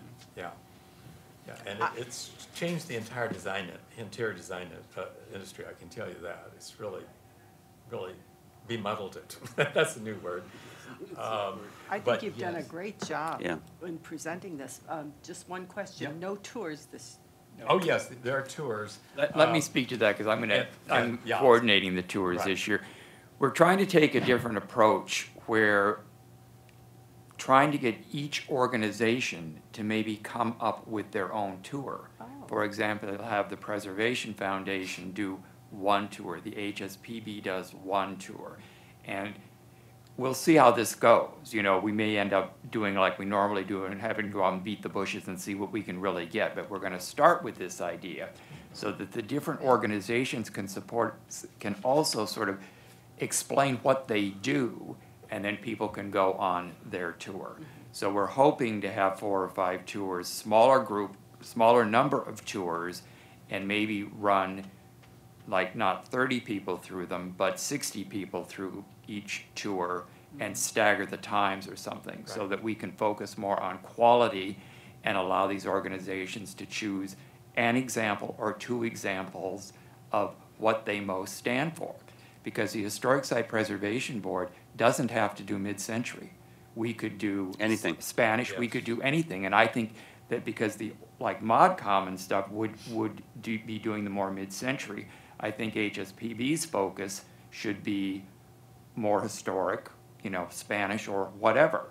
So that's my concept in starting to work with these people, and we'll see where this goes. But everybody was quite on board and excited with it last night. I don't know if this is going to be overwhelming to put together, or are we going to have to all go out and beat the bushes like we normally do? So we'll see. I think it's a good concept, Dan. I Yeah, and I think with Dan heading up the tours this year, it's going to be, it's really going to be great. He's already involved with that process in his other organizations that he's involved with. So it's really kind of a natural. So, yeah, and those the president were very, they were very excited about the possibility of doing it. And of course, we would also, in the program, that be listed, if it's whatever organization's tour it is, that's going to be also so noted in there as well. Yeah, so definitely tours. Yeah, that seems, that always has still been a major, we're just trying to work smarter and after party too. We're doing the whole 9 yards plus the whole second day. It's a big thing. Yeah, exactly. Thank you. Excellent.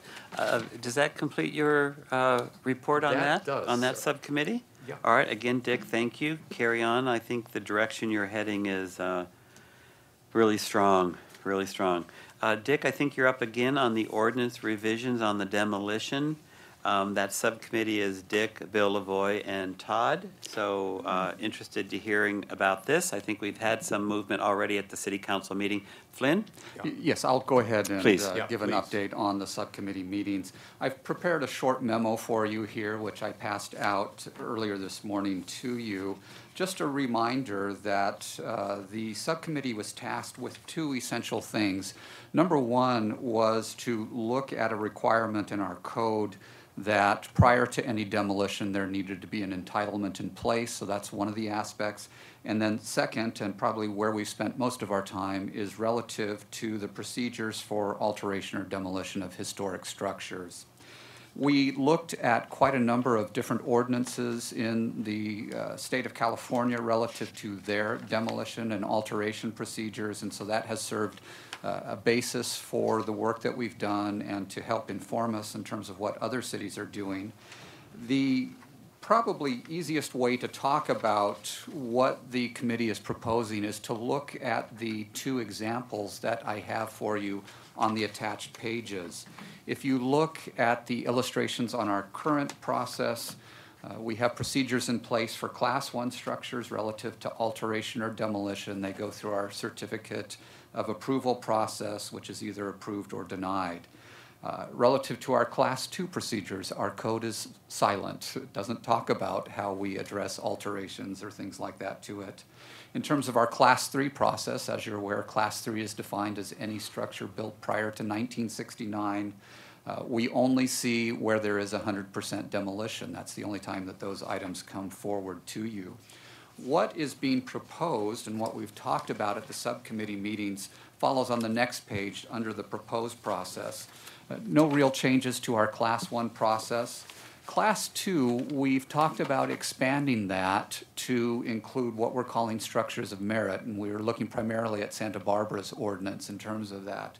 That to be a structure of merit, it doesn't require the integrity as much as we would for Class 1 structures. And so that's one way to distinguish it, that they still have architectural merit, but they're not going to have the level of integrity that we would see on a Class 1 structure. And the idea is that the Historic Site Preservation Board would review any alterations or demolitions to Class 2 structures as well, and outlining that process and the criteria for that process. And then under Class 3, again, the changes here would be that, as we've discussed previously, Class 3 would be changed from anything prior to 1969 to anything 35 years old or older. Nice. So it's a rolling date rather than a set date.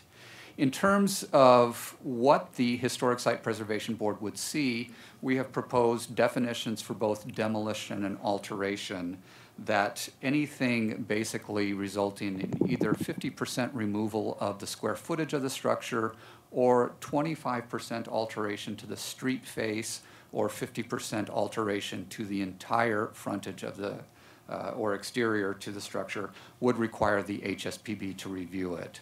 And so we're greatly expanding the review procedures for HSPB relative to Class 3 structures. And then looking at the actions, you could review either alterations or demolitions and take no action on those if you feel that there's no impact or there is nothing of merit to save there. You could either recommend that they pursue Class 1 designation or Class 2 designation. And again, Class 1, Class 2, you would still see any future alterations to those structures. I've also got in your handout materials our proposed definitions for demolition and alteration, so you have the opportunity to review those. And then the final page that I've got is based on the proposed changes that we're making. It's identified a number of deficits in our current ordinance where we need some additional criteria identified. And unfortunately, that means that I've wanted to go through the entire ordinance and expand it to give us more criteria as we look at certificates of approval, as we look at our designation procedures, and also to incorporate, I think we had several months ago comments from, I believe, Palm Springs Preservation Foundation about integrity as being an important part of our Class 1 designation. So those are things that I'd like to incorporate.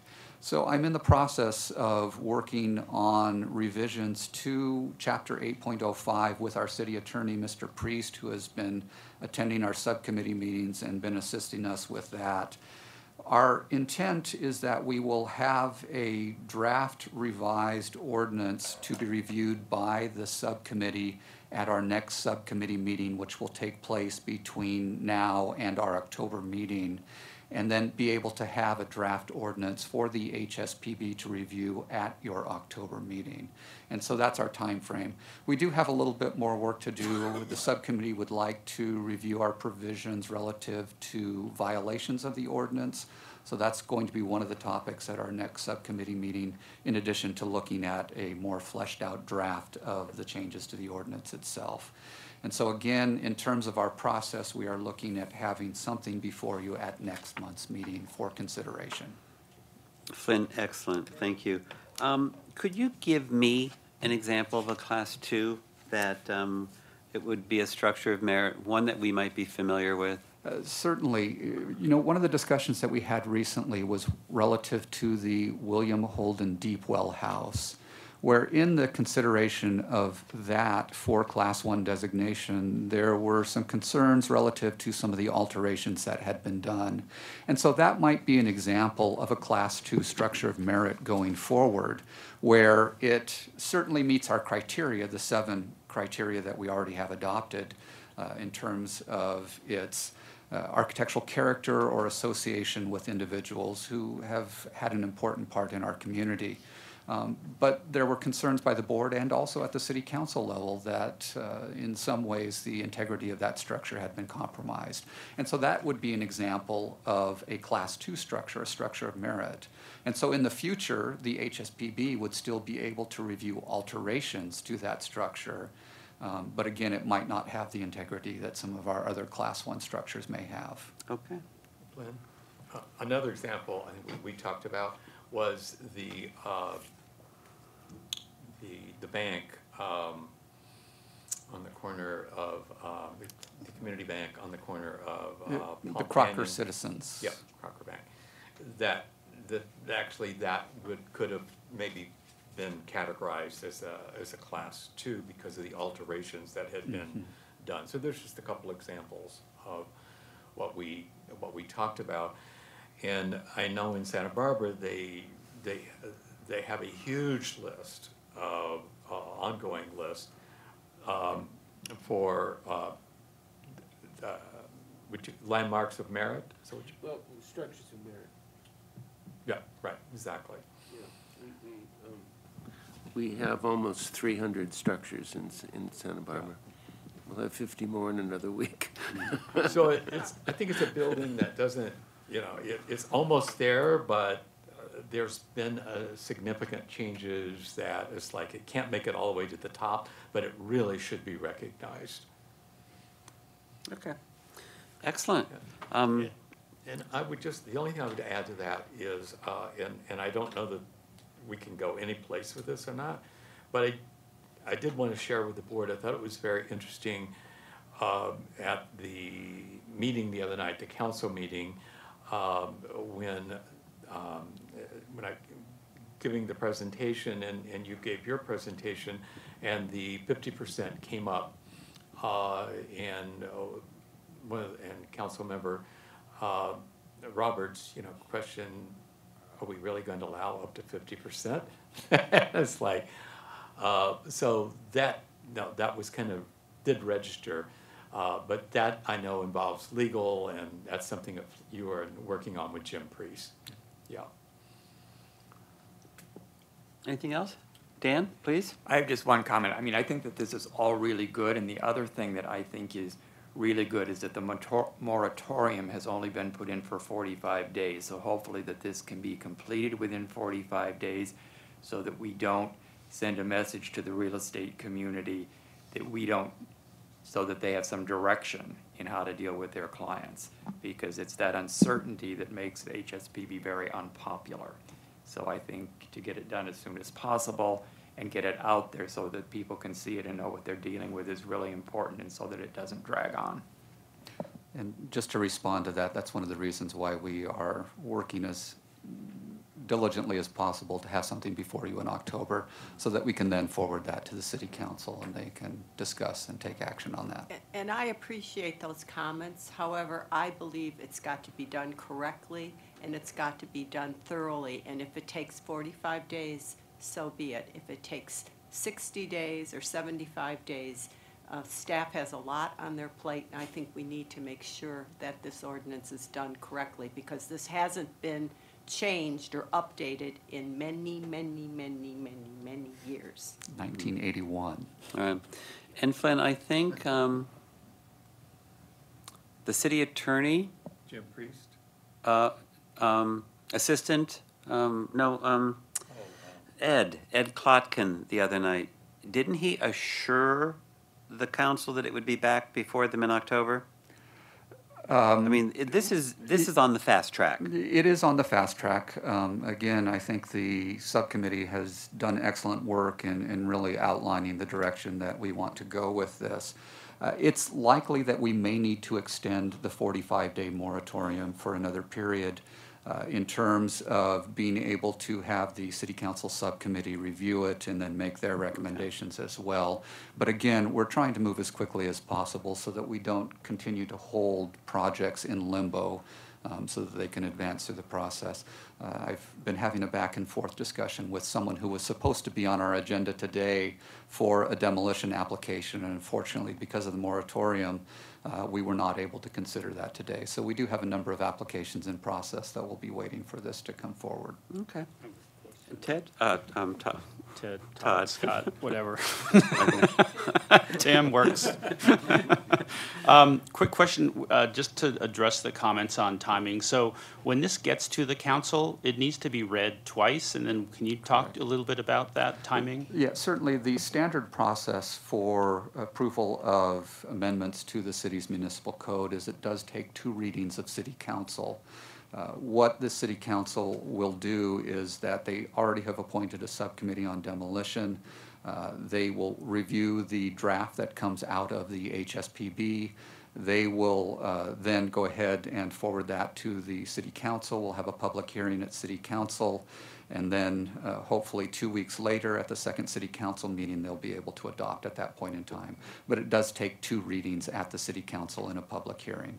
And then after that second, if it gets voted on and approved by the council, does it go into effect immediately, or is there another waiting period? Typically, there is a 30-day period. Okay. They can do an urgency ordinance if they choose, which would be effective immediately, but most often there is a 30-day period. Okay. What you try and do is time your moratorium with the effective date of the ordinance. Okay. The end of the 30 days. Correct. Okay. Anything else on that ordinance revision on demolition report? Okay, thank you very much. Moving on, the next subcommittee report is on the Tennis Club Historic District, Burkett and Lavoie. The Tennis Club Historic District. Bill and I met last night with the board of the Tennis Club neighborhood. It was an excellent meeting, I thought, and lots and lots of questions, but very positive questions. And I thought a very positive board as well, who was very, very interested. Just briefly, I'm going to let Bill address most of this. We covered the purpose, the benefits, and the process of an historic district. We utilized the handout that Ken Lyon had given us on the frequently asked questions. And we covered those, like what is a historic district, what are some of the benefits, how do areas become historic districts, how are the property owners' opinions and preferences taken into account, and if a parcel is designated in a historic district, how will the property be affected? So I'm going to let Bill sort of kick in from there as to any other input that you felt is important. It seemed that most of their concerns were they giving up power as a neighborhood association, and what power were they giving up? I sort of explained to them, well, some things come out of your hands and go into the city's hands in that how we write these documents, you're sort of like surrendering to the city or giving to the city the power to enforce some of the things you've done just by neighborhood intimidation, to put it bluntly. But you know, and they seemed satisfied. They had a lot of questions about, well, can we still appeal to the city to do, you know, to prevent buzz from going through our neighborhood? And I said, no effect at all. It's not our concern, it's your concern. Yes, you have still the power to be a political group and advocate for all the things you have and will advocate for. So they seem to, you know, they pondered that. And talked about what it's up for them to decide what it is about their neighborhood they want to save, and then they need to convey that information to whoever writes all the reports to staff and to us, and offered to work with them through this whole process. But what's interesting also, Bill, what came up is that their next annual homeowners meeting just happens to be in November. So we suggested to them that this would be an opportunity for Bill and myself to go back, because there's going to be lots of questions coming up at that annual meeting. But I think the timing, as far as moving this forward, that's very positive, to get then that reaction. And I think that's the next step that we would probably go, right, anyway, with it. So we were encouraged. Yeah. Good. I have a question. How many people did you meet with? There were five. Five of the seven were there. One got involved with the, not the hurricane out in the Pacific, but the typhoon in the Pacific. But there were five of the seven, four of the six. There were 6 board members total, is what is their total board, and there were 4 of them that were there. Of the neighborhood association? Mm-hmm. Okay. Yeah. And did that include, I'm just curious, did that include single-family resident owners as well as small hotel owners? Or do you know the mix of people you met with?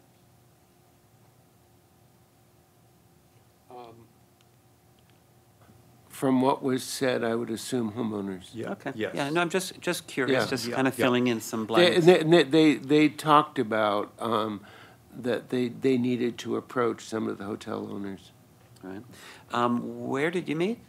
We met at the House of Pancakes. Oh, in the back room. I love it. I love it. 7 o'clock at night. No, listen. I think this is it's an excellent report. You know, this is near and dear to my heart. Incidentally or coincidentally, I got a call yesterday from someone associated with the Women's Club. They want to pursue Class 1 again. You know, they had tried it a few years ago and the board shot it down, but She told me that there's a new board and a new president and a new energy, and so we might be hearing about that at some point too. So again, gentlemen, thank you. It's an excellent report. And do you have a next action item? Is that the November meeting? November, yeah, to be, we've asked to be on their agenda, Okay. so they're going to get back to us with that. And available for any questions. Okay. All right. All right. Anything else on the Tennis Club Historic District? All right. Thank you, gentlemen. Next item, Wellwood Murray Memorial Library. That's Johns, Burkhead, and Dixon. I'll start the conversation if I might. So Linda and Dick and I did meet with Jeannie and Ron Willison and a gentleman from the city, Flynn, who he's no longer with us now. Yeah. My, how quickly it goes. Yeah. Mr. Garcia. Yeah, terrific guy, and I think we had a very productive meeting. There was some conflict of ideas, I would say. And I think we're looking forward to another meeting there. Linda, would you chime in? Because I think you took some good notes that morning, or that day. I wish I would have brought my notes with me. We discussed the plants, and they wanted to have cactus and plants that had a lot of pricklies, and so we questioned if you're using this for a children's reading center, is that a little bit dangerous? And one of the things that I remember that stuck out was I felt that the representatives there were speaking of their personal feelings rather than the feelings of the board. Because when we would ask a question about the board, well, we kind of got an iffy reply. So I think it'll be interesting. I feel we have some really good suggestions. The thing that was disturbing to me was I thought the report that we got from Steve Kalon was excellent with some great ideas. And my impression was they read through it and, yep, that's fine, and goodbye. So I was disturbed with that because I think he presented some great options for us that would really uphold the character of the library. The other thing concerned was the pavers, and the busyness of the pavers, the different sizes and so forth, and not tying down actually the colors. So what we ended up doing basically is both boards agreed to let the ADC, not the ADC, the architectural AAC, thank you again, for taking a look at this. And in the meantime, particularly with the furniture, it was a big concern of ours. So we started doing research on, through the Historical Society particularly, with buildings of that era in Palm Springs as to what was in outdoor public spaces, hotels and any other public spaces. And so we worked through to get, what I wanted to do is get a benchmark so then we could go to different vendors and see what we could find that we felt was appropriate. So then in that process also got back with Steve Kalon about from things that we found. And then he came back with a great point of reference, I thought, which was actually the Union Station in LA in the park area. And comparing that back again with what original photos that we had of the Wellwood Murray Library, there was a compatibility equation that we could see. So then what we're doing is we're taking those recommendations, and then I got some input from Bill, and then we put those into, going to put those into to Ken Lyon, who's going to do a staff report to go to the AAC for review. So so that we can hopefully, they see other, where we're coming from as well. And I know Ken's going to put together an excellent staff report for that. So that should be coming up in October. I think he plans to have that. That's what he had mentioned to me. That's his game plan to get it to AAC. Yeah. And to further Dick's point, Union Station, we're probably mostly familiar with Union Station in downtown Los Angeles. It's also 1939, so it is almost identical time frame. And the park surrounding Union Station has a classic bench. You'd probably all recognize it if you saw it. It just seems like the right solution or a right alternative. One of the concepts at the meeting was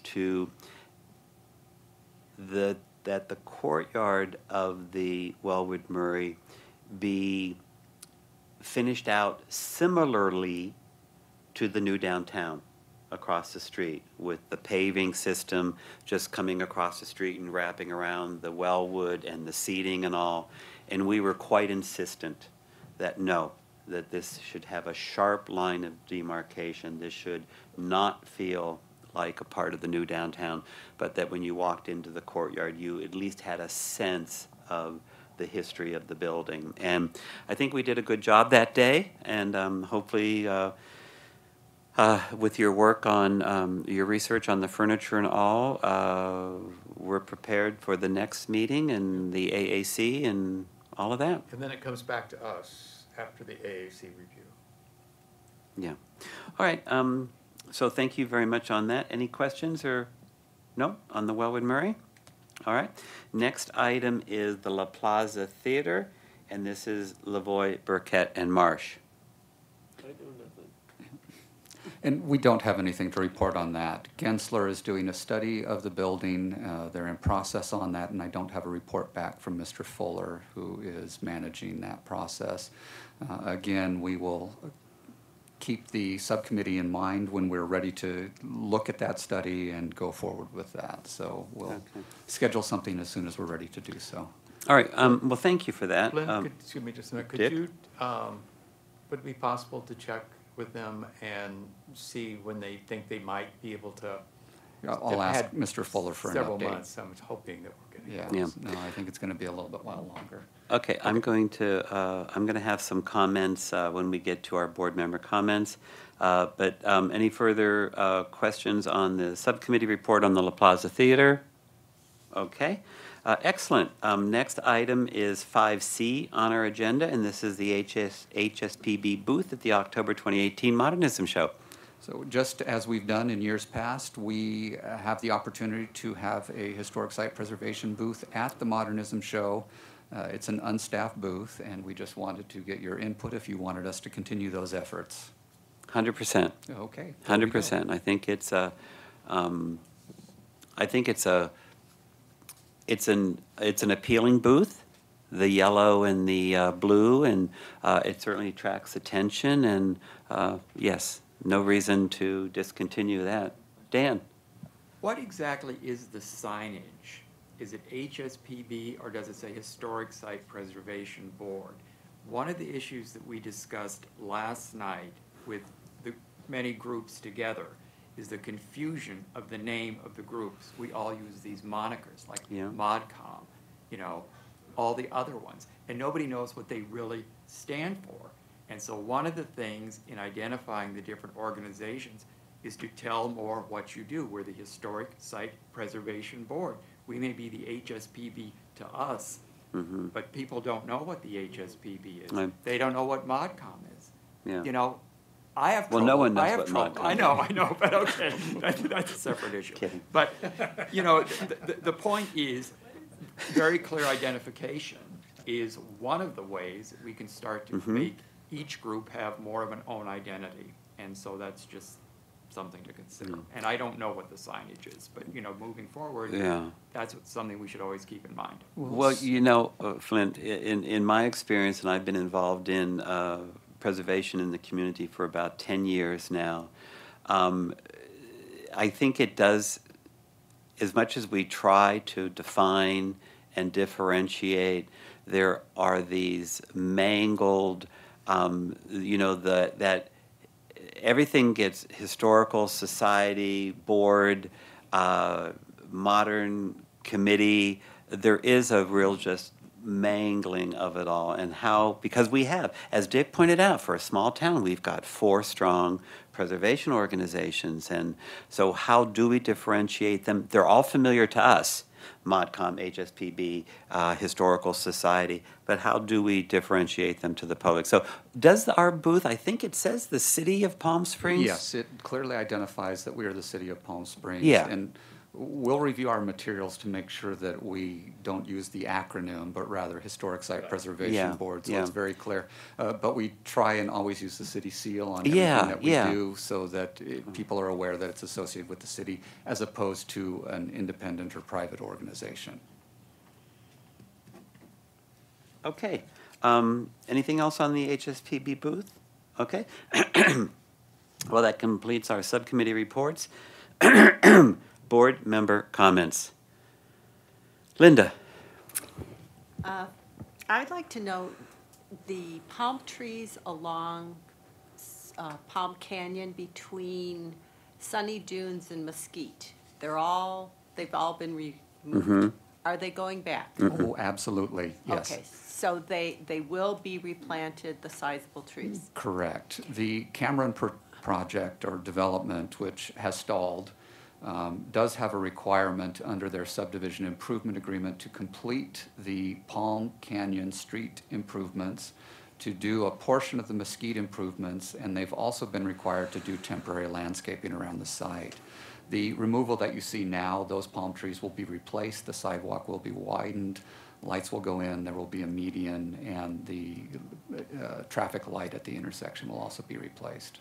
Do we have anything, I mean, to me, those trees are historic. I mean, they're part of this community and they really make a statement.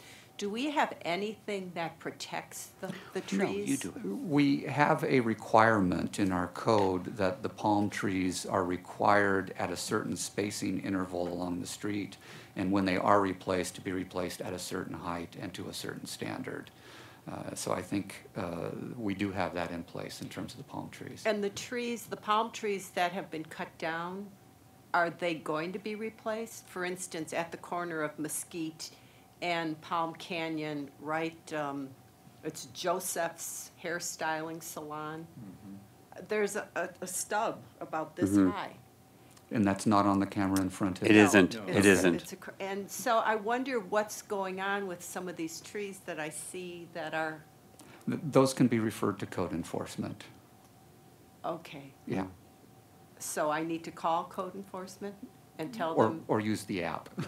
tell them we need a tree, Yeah. a replacement tree in there? Mhm. Just One like would think any other that landscape. code enforcement traveling through this town would see something like that. Well, there's a lot of things going on in town and a limited number of officers. I totally get it. Thank you very much. Flynn, on that subject, isn't it true that palm trees are easily uprooted and replanted? So I think there was a lot of anguish when those palm trees were all cut down.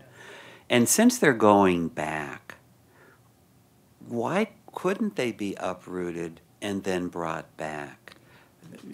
I know. Apologize. I don't know. I know. It's, you know, other than they were being moved in terms of their position to widen the sidewalk and to complete some of those other streetscape improvements.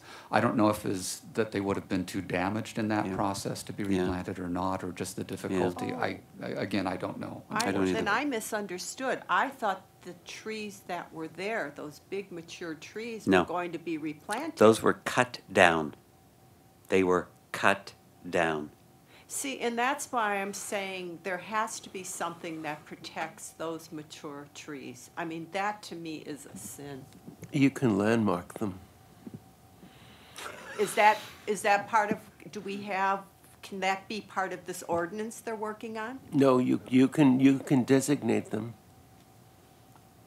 So. If they're over a certain age, and they were put in as part of an effort, a design effort, then you can landmark them, And how do we go about doing that? like you do a structure. Okay. It's a different animal, and that you are landmarking a living thing that will die and will get pruned. But yes, there are 30 landmark trees in Santa Barbara. I mean, I think that's so important to this community, Mhm. and you're right. People were really up in arms about those trees being removed. I didn't realize they were cut. I mean, I had a feeling, but I thought I got the impression that they were removed and those mature trees were going to be Those replaced. specific ones, no, they're replacing them with new trees. And what's the size? I don't know off the top of my head, but there is language in our code relative to the size and placement. Thank you. Okay. I have quite a few board comments, so I'll defer to the rest of the board for any comments or anything. Okay. I have 3 meetings left after this, and then I'll be departing the board. I will have termed out. It's been a great 5 years for me. So I have some extra comments today. First, Flynn, this is just to bring to the board's attention and perhaps the city's attention. Maybe it was June or July, we had a gentleman from the Mesa Homeowners Association come and raise concerns about the Mesa Gatehouse. And we had that conversation, and you explained to us that it is in the public's right-of-way, it actually belongs to the city, it's on city's property, and that it was safe from the project. And I have no reason to disagree with you. However, I live down there, and I pass there daily. And when the construction fencing went up for the new housing project, it excluded the gatehouse.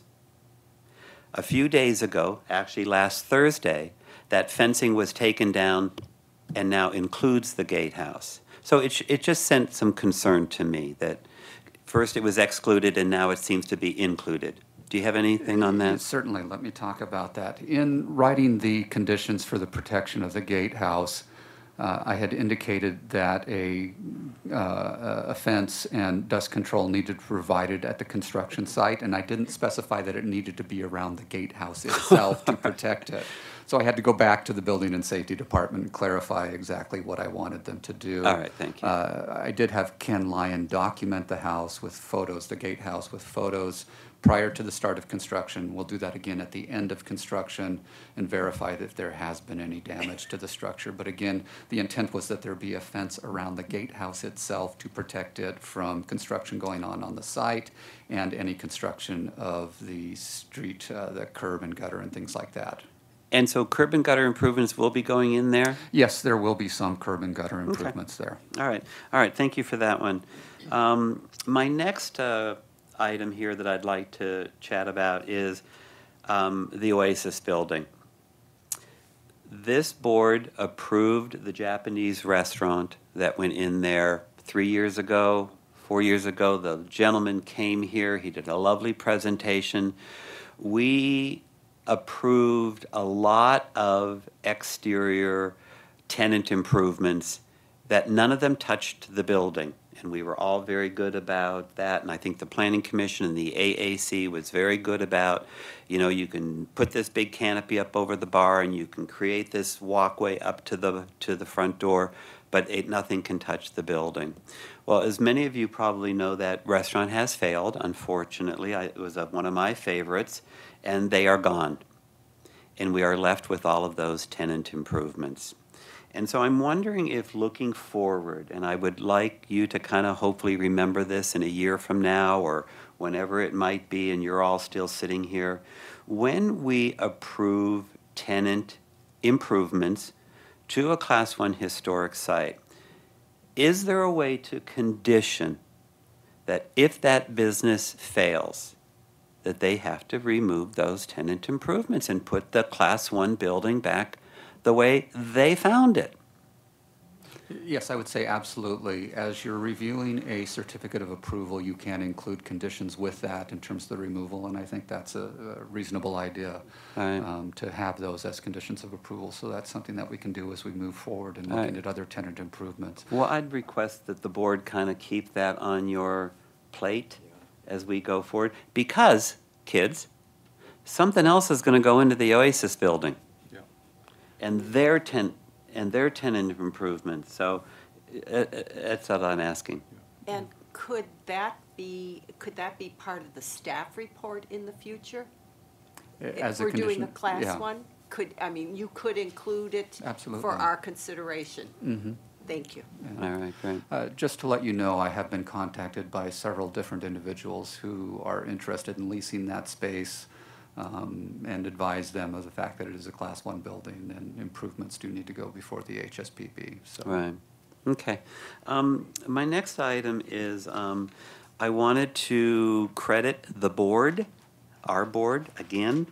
I did go to the city council meeting the other night, and the new council dais, the second iteration of the council dais, looks incredible. You remember Councilmember Roberts came to us with a sample of the wood, and Dickie, you might agree, I think we were sitting next to each other. It's such a terrific improvement. It's been lowered, it's a much cleaner feeling. So kudos to the board, kudos to the city. I think the city council chambers is fantastic looking. It looked good on television. It looks good in person, and the city seal is in a very prominent place in the council chambers now. So, good work on all of that. Another item that I wanted to mention is last Friday morning was, I think, a milestone day in Palm Springs. The scaffolding went up on the Town and Country Center for the repainting of that building.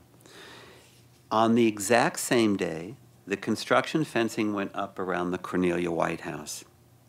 We should be patting ourselves on the back.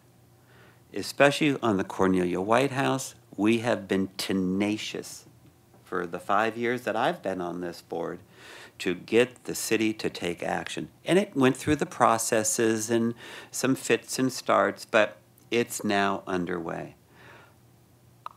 By timing, the mayor's State of the City address the day before, you didn't write his speech. The words preservation from our preservation mayor. The words preservation never came out of his mouth. There was no recognition of preservation. On the eve of two major preservation projects, one city-owned, the Cornelia White House. So I intend to go to the next city council meeting and in public comments commend them, laud them for missing this day last Thursday when it couldn't have happened 5 years ago. It wouldn't have happened 5 years ago. Look how long we've been fighting for the Town and Country Center. Now, we haven't gotten everything we want, but we're getting a paint job. We're making progress on it. It's going to look terrific, and we're getting a restored Cornelia White House. So I think it is just really so important for us as a board, for the community to recognize what we do, what that cockamamie board that is usually looked at as obstructionists, but this is what we've done. We've accomplished two major things in recent memory. So I think that I'm probably going to talk with Amy about it. I think that there's a way I think there's a way for the city to still let the community know that these two projects are underway and the importance they are to preservation and our historic fabric, all of that. That's that. My next item is, and I'm glad that it is a subcommittee report here, and it's the La Plaza Theater. I think that as I depart this board and you all remain here, I hope that you will, and I know it's here. As we have accomplished the Cornelia White House, and I feel very good about that project being underway, we as a board have an obligation to turn our focus, a real laser focus, to the La Plaza Theater. It's a city-owned building. We are a city-authorized board, and we have to do what we've done for 5 years on Cornelia White House to turn the attention to La Plaza. We know there's a subcommittee. We know that Gensler is working on it. I think that as we often did with the Cornelia White House, we asked for monthly updates. It kept it on the table. It kept our audience at home hearing the words. So, Flynn, I'd like to agendize, what did I just say? La Plaza Theater, thank you. The La Plaza Theater as a ongoing agenda item, so at least it's a discussion each month. And from time to time, you'll have reports for the board, and sometimes you won't. But when Gensler has something ready and when the subcommittee has something ready, we want to be supportive of it. We want to keep it in the public eye, because that should be, I think, our next focus. So that's it for my board member comments. Staff. Oh, Vincent, please. To La Plaza Theater, I recently read something about Gensler and Associates obviously being the lead architect, and Robert Chattel is a historic preservation consultant on the project. It would behoove us to have an informational presentation from them about where they are in the process. So there are definitely contact people that we should address to let HSBB be involved in the loop, because I feel like we're not in the loop now. Well, and Vincent, to that point, Flynn, I think Gensler has been working on this for a few months. Mm-hmm. Yeah, there's a few months. So as we talked about progress reports, people love a progress report. Perhaps we can get a progress report from Gensler where they are in the process, and I think that would be helpful. So we'll ask engineering to have them. All right, thank you. Linda, were you going to add something? No. No? Okay. I do. Anything else? Oh, Dick, please. Speaking of that, I'm wondering if, not that we don't have a lot on there already, but we're looking for other things. Maybe that could be a very interesting presentation for the second day workshop. Will Kleindienst and his presentation on La Plaza. Excellent idea. Yeah. So maybe that would be a good time to do that as well. I'd just like to add to what Gary was saying about two wonderful things that happened last week. It was a great week for preservation in Palm Springs, but also that week, as I was sitting there at that city council meeting and seeing that they had brought up the demo ordinance actually on their agenda, that's actually three things that happened all last week at the same time. So it really was quite a high in showing the city of Palm Springs the interest level that is there right now and what's going on and what we're accomplishing. I have one question about the Del Marcos garden wall that was installed. Glenn, could you share with us what, I sort of was thinking that would have to come back to us, but evidently maybe it doesn't. Can you explain? Yeah, when we look at something that is essentially either a like-for-like replacement or something that restores the property back to its original state, Typically, we don't require those items to come back before the Historic Site Preservation Board, and in this case of the Del Marcos, I believe that's what it was. Ken was the staff member who has reviewed those improvements and recommended approval of them. When there are significant alterations, as you're aware, we will bring those to the Historic Site Preservation Board for a certificate of approval. So was this more like a security thing and? I believe that they had an old wood fence there that had deteriorated, Mhm. and the idea was to replace that back to something that would be more okay. appropriate. Well, that's helpful to know what, you know, when those exceptions are being made and what's not coming back to us. Also, I'd just like to say, on the Town and Country, besides paint job, they're also doing stucco work. Repair, and that was one of our concerns. I think Bill, Mr. Lavoy brought that up, and so that is also being addressed as well. So that's a real plus, and I think there might be other things coming up the Town and Country very shortly. So anyway, thank you very much. That's it. I have a quick comment. Please. So to follow up what Chair John said with respect to the Oasis and the leaving of tenants, like, so there's both the Starbucks there that is gone and the other one. If those new tenants do anything, does it have to come back before us? It depends on whether or not it impacts the historic resource and what we've identified as being the characteristics of the structure. Generally, anything that they're doing to the exterior of the building, we want to bring those to you to make sure that it doesn't impact the historic resource. For example, the fencing and things like that, Right. typically we would want to bring those things to you. Things where they're doing interior improvements, no, we wouldn't bring those to you. But anything on the exterior, But if- generally we would. So signage would. Yeah, we have an approved sign plan for the Oasis Okay. building. If it's consistent with the sign plan, we'll approve that at a staff level. If it's anything different than what the sign plan allows, then no, that will need to come back before the Historic Site Preservation Board.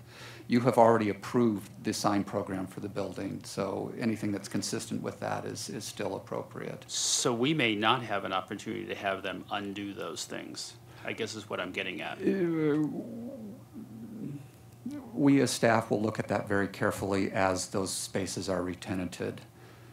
Because, well, I mean, so it's mostly both the Starbucks gate fencing, which is hideous, and, sorry, well, I'm not sorry.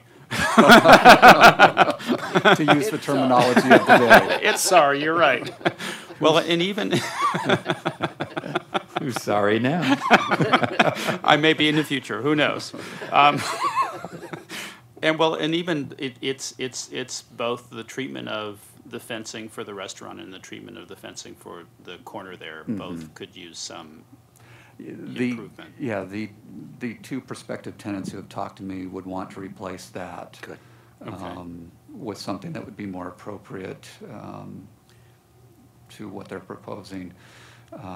So potentially that may be removed, but again, it depends on who that final tenant is. But they technically they could keep that existing Potentially fencing, they could keep it.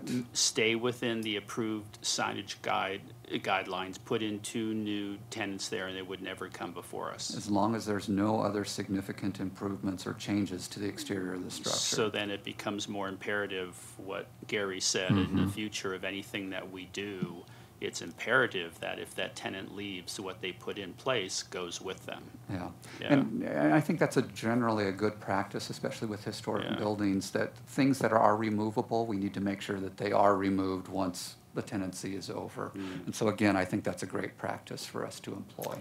Flynn, so a new tenant can go in, and if they leave the Japanese restaurant's patio improvements, the big canopy in the entrance and all that, that's fine. Yeah, if it's been approved through a Right, certificate of yeah. approval already and they keep those in place, yes. But that is focusing fine. on Starbucks there, Mhm. if a new tenant goes in and they want to take that fence out and put a new fence in, is that replacing like for like, and then we wouldn't see it? No, that's something that we would probably want to bring back to you. Okay, all right, thank you.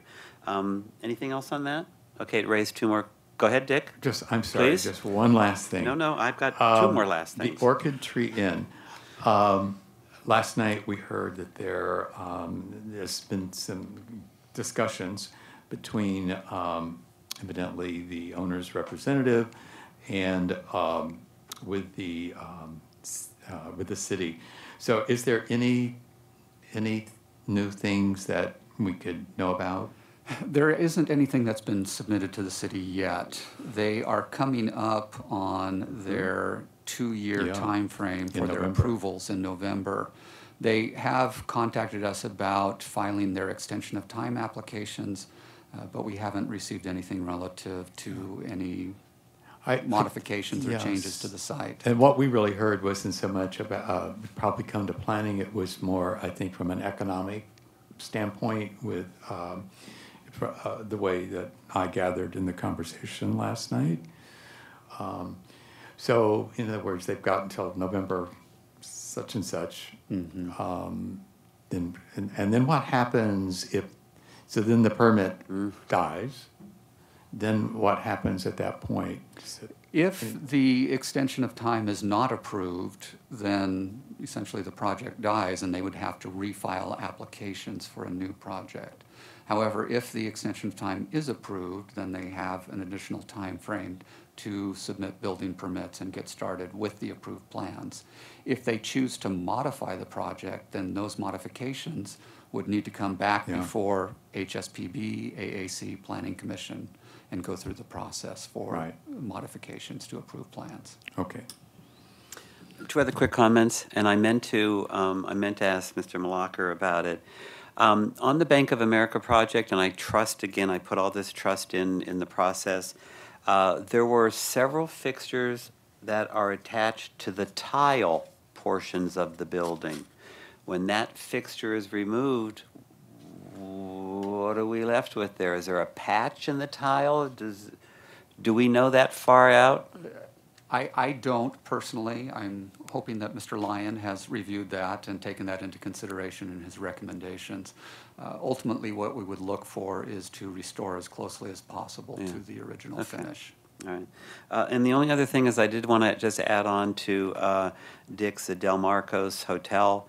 I drive by there very often, so I've been watching that closely. And yes, it was a removal of an old wood picket fence. And the parking there was a tarred mound. It was a very unstructured kind of parking area where you sort of pulled up off the road. It was undefined.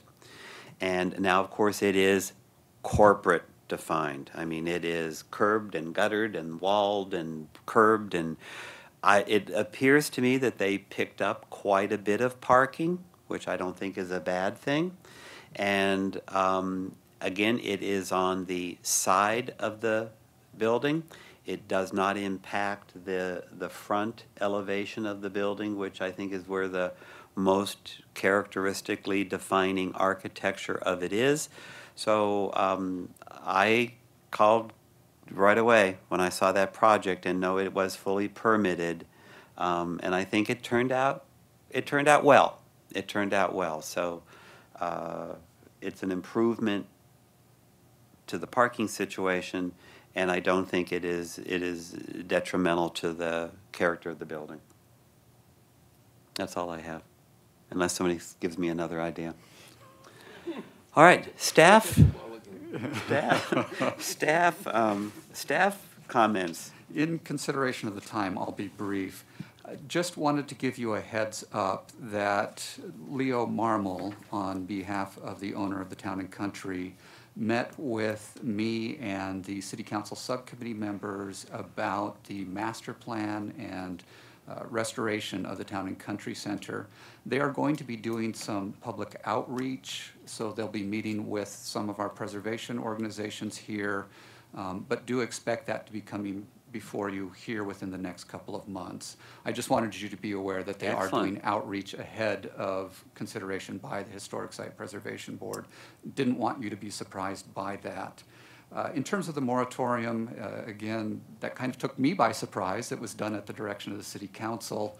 They did utilize the language that the subcommittee had been developing relative to the restrictions of the moratorium, and planning staff and the building and safety staff have been working with applicants to identify those applications that can't go forward at this point in time because of the moratorium, and then those that would not be subject to the moratorium. So we are monitoring that closely.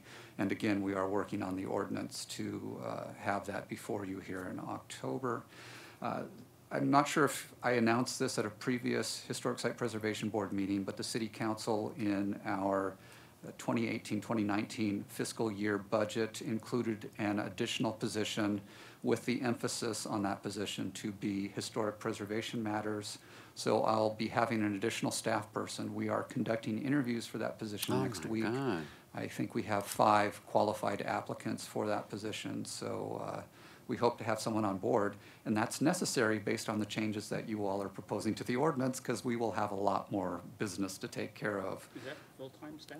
It is probably about 75% historic preservation and 25% planning. So it is a full-time staff person. I do have to divide them between regular planning duties and then be able to focus one person on historic preservation, which will be very nice to do. And Flynn, this has been a long time coming, because there was a proposal a number of years ago about a city preservation officer, something. So this is great news. Sometimes it just takes persistence and asking the question again and again. No, and again. excellent. Thank you for your support of that position. No, always, yes. Thank you very much. We need that staff member, so. Good. And Good. that's all that I have for the board Okay. this time. Ladies and gentlemen, we are adjourned until the October 9th, 2018 meeting. Thank you all very, very much.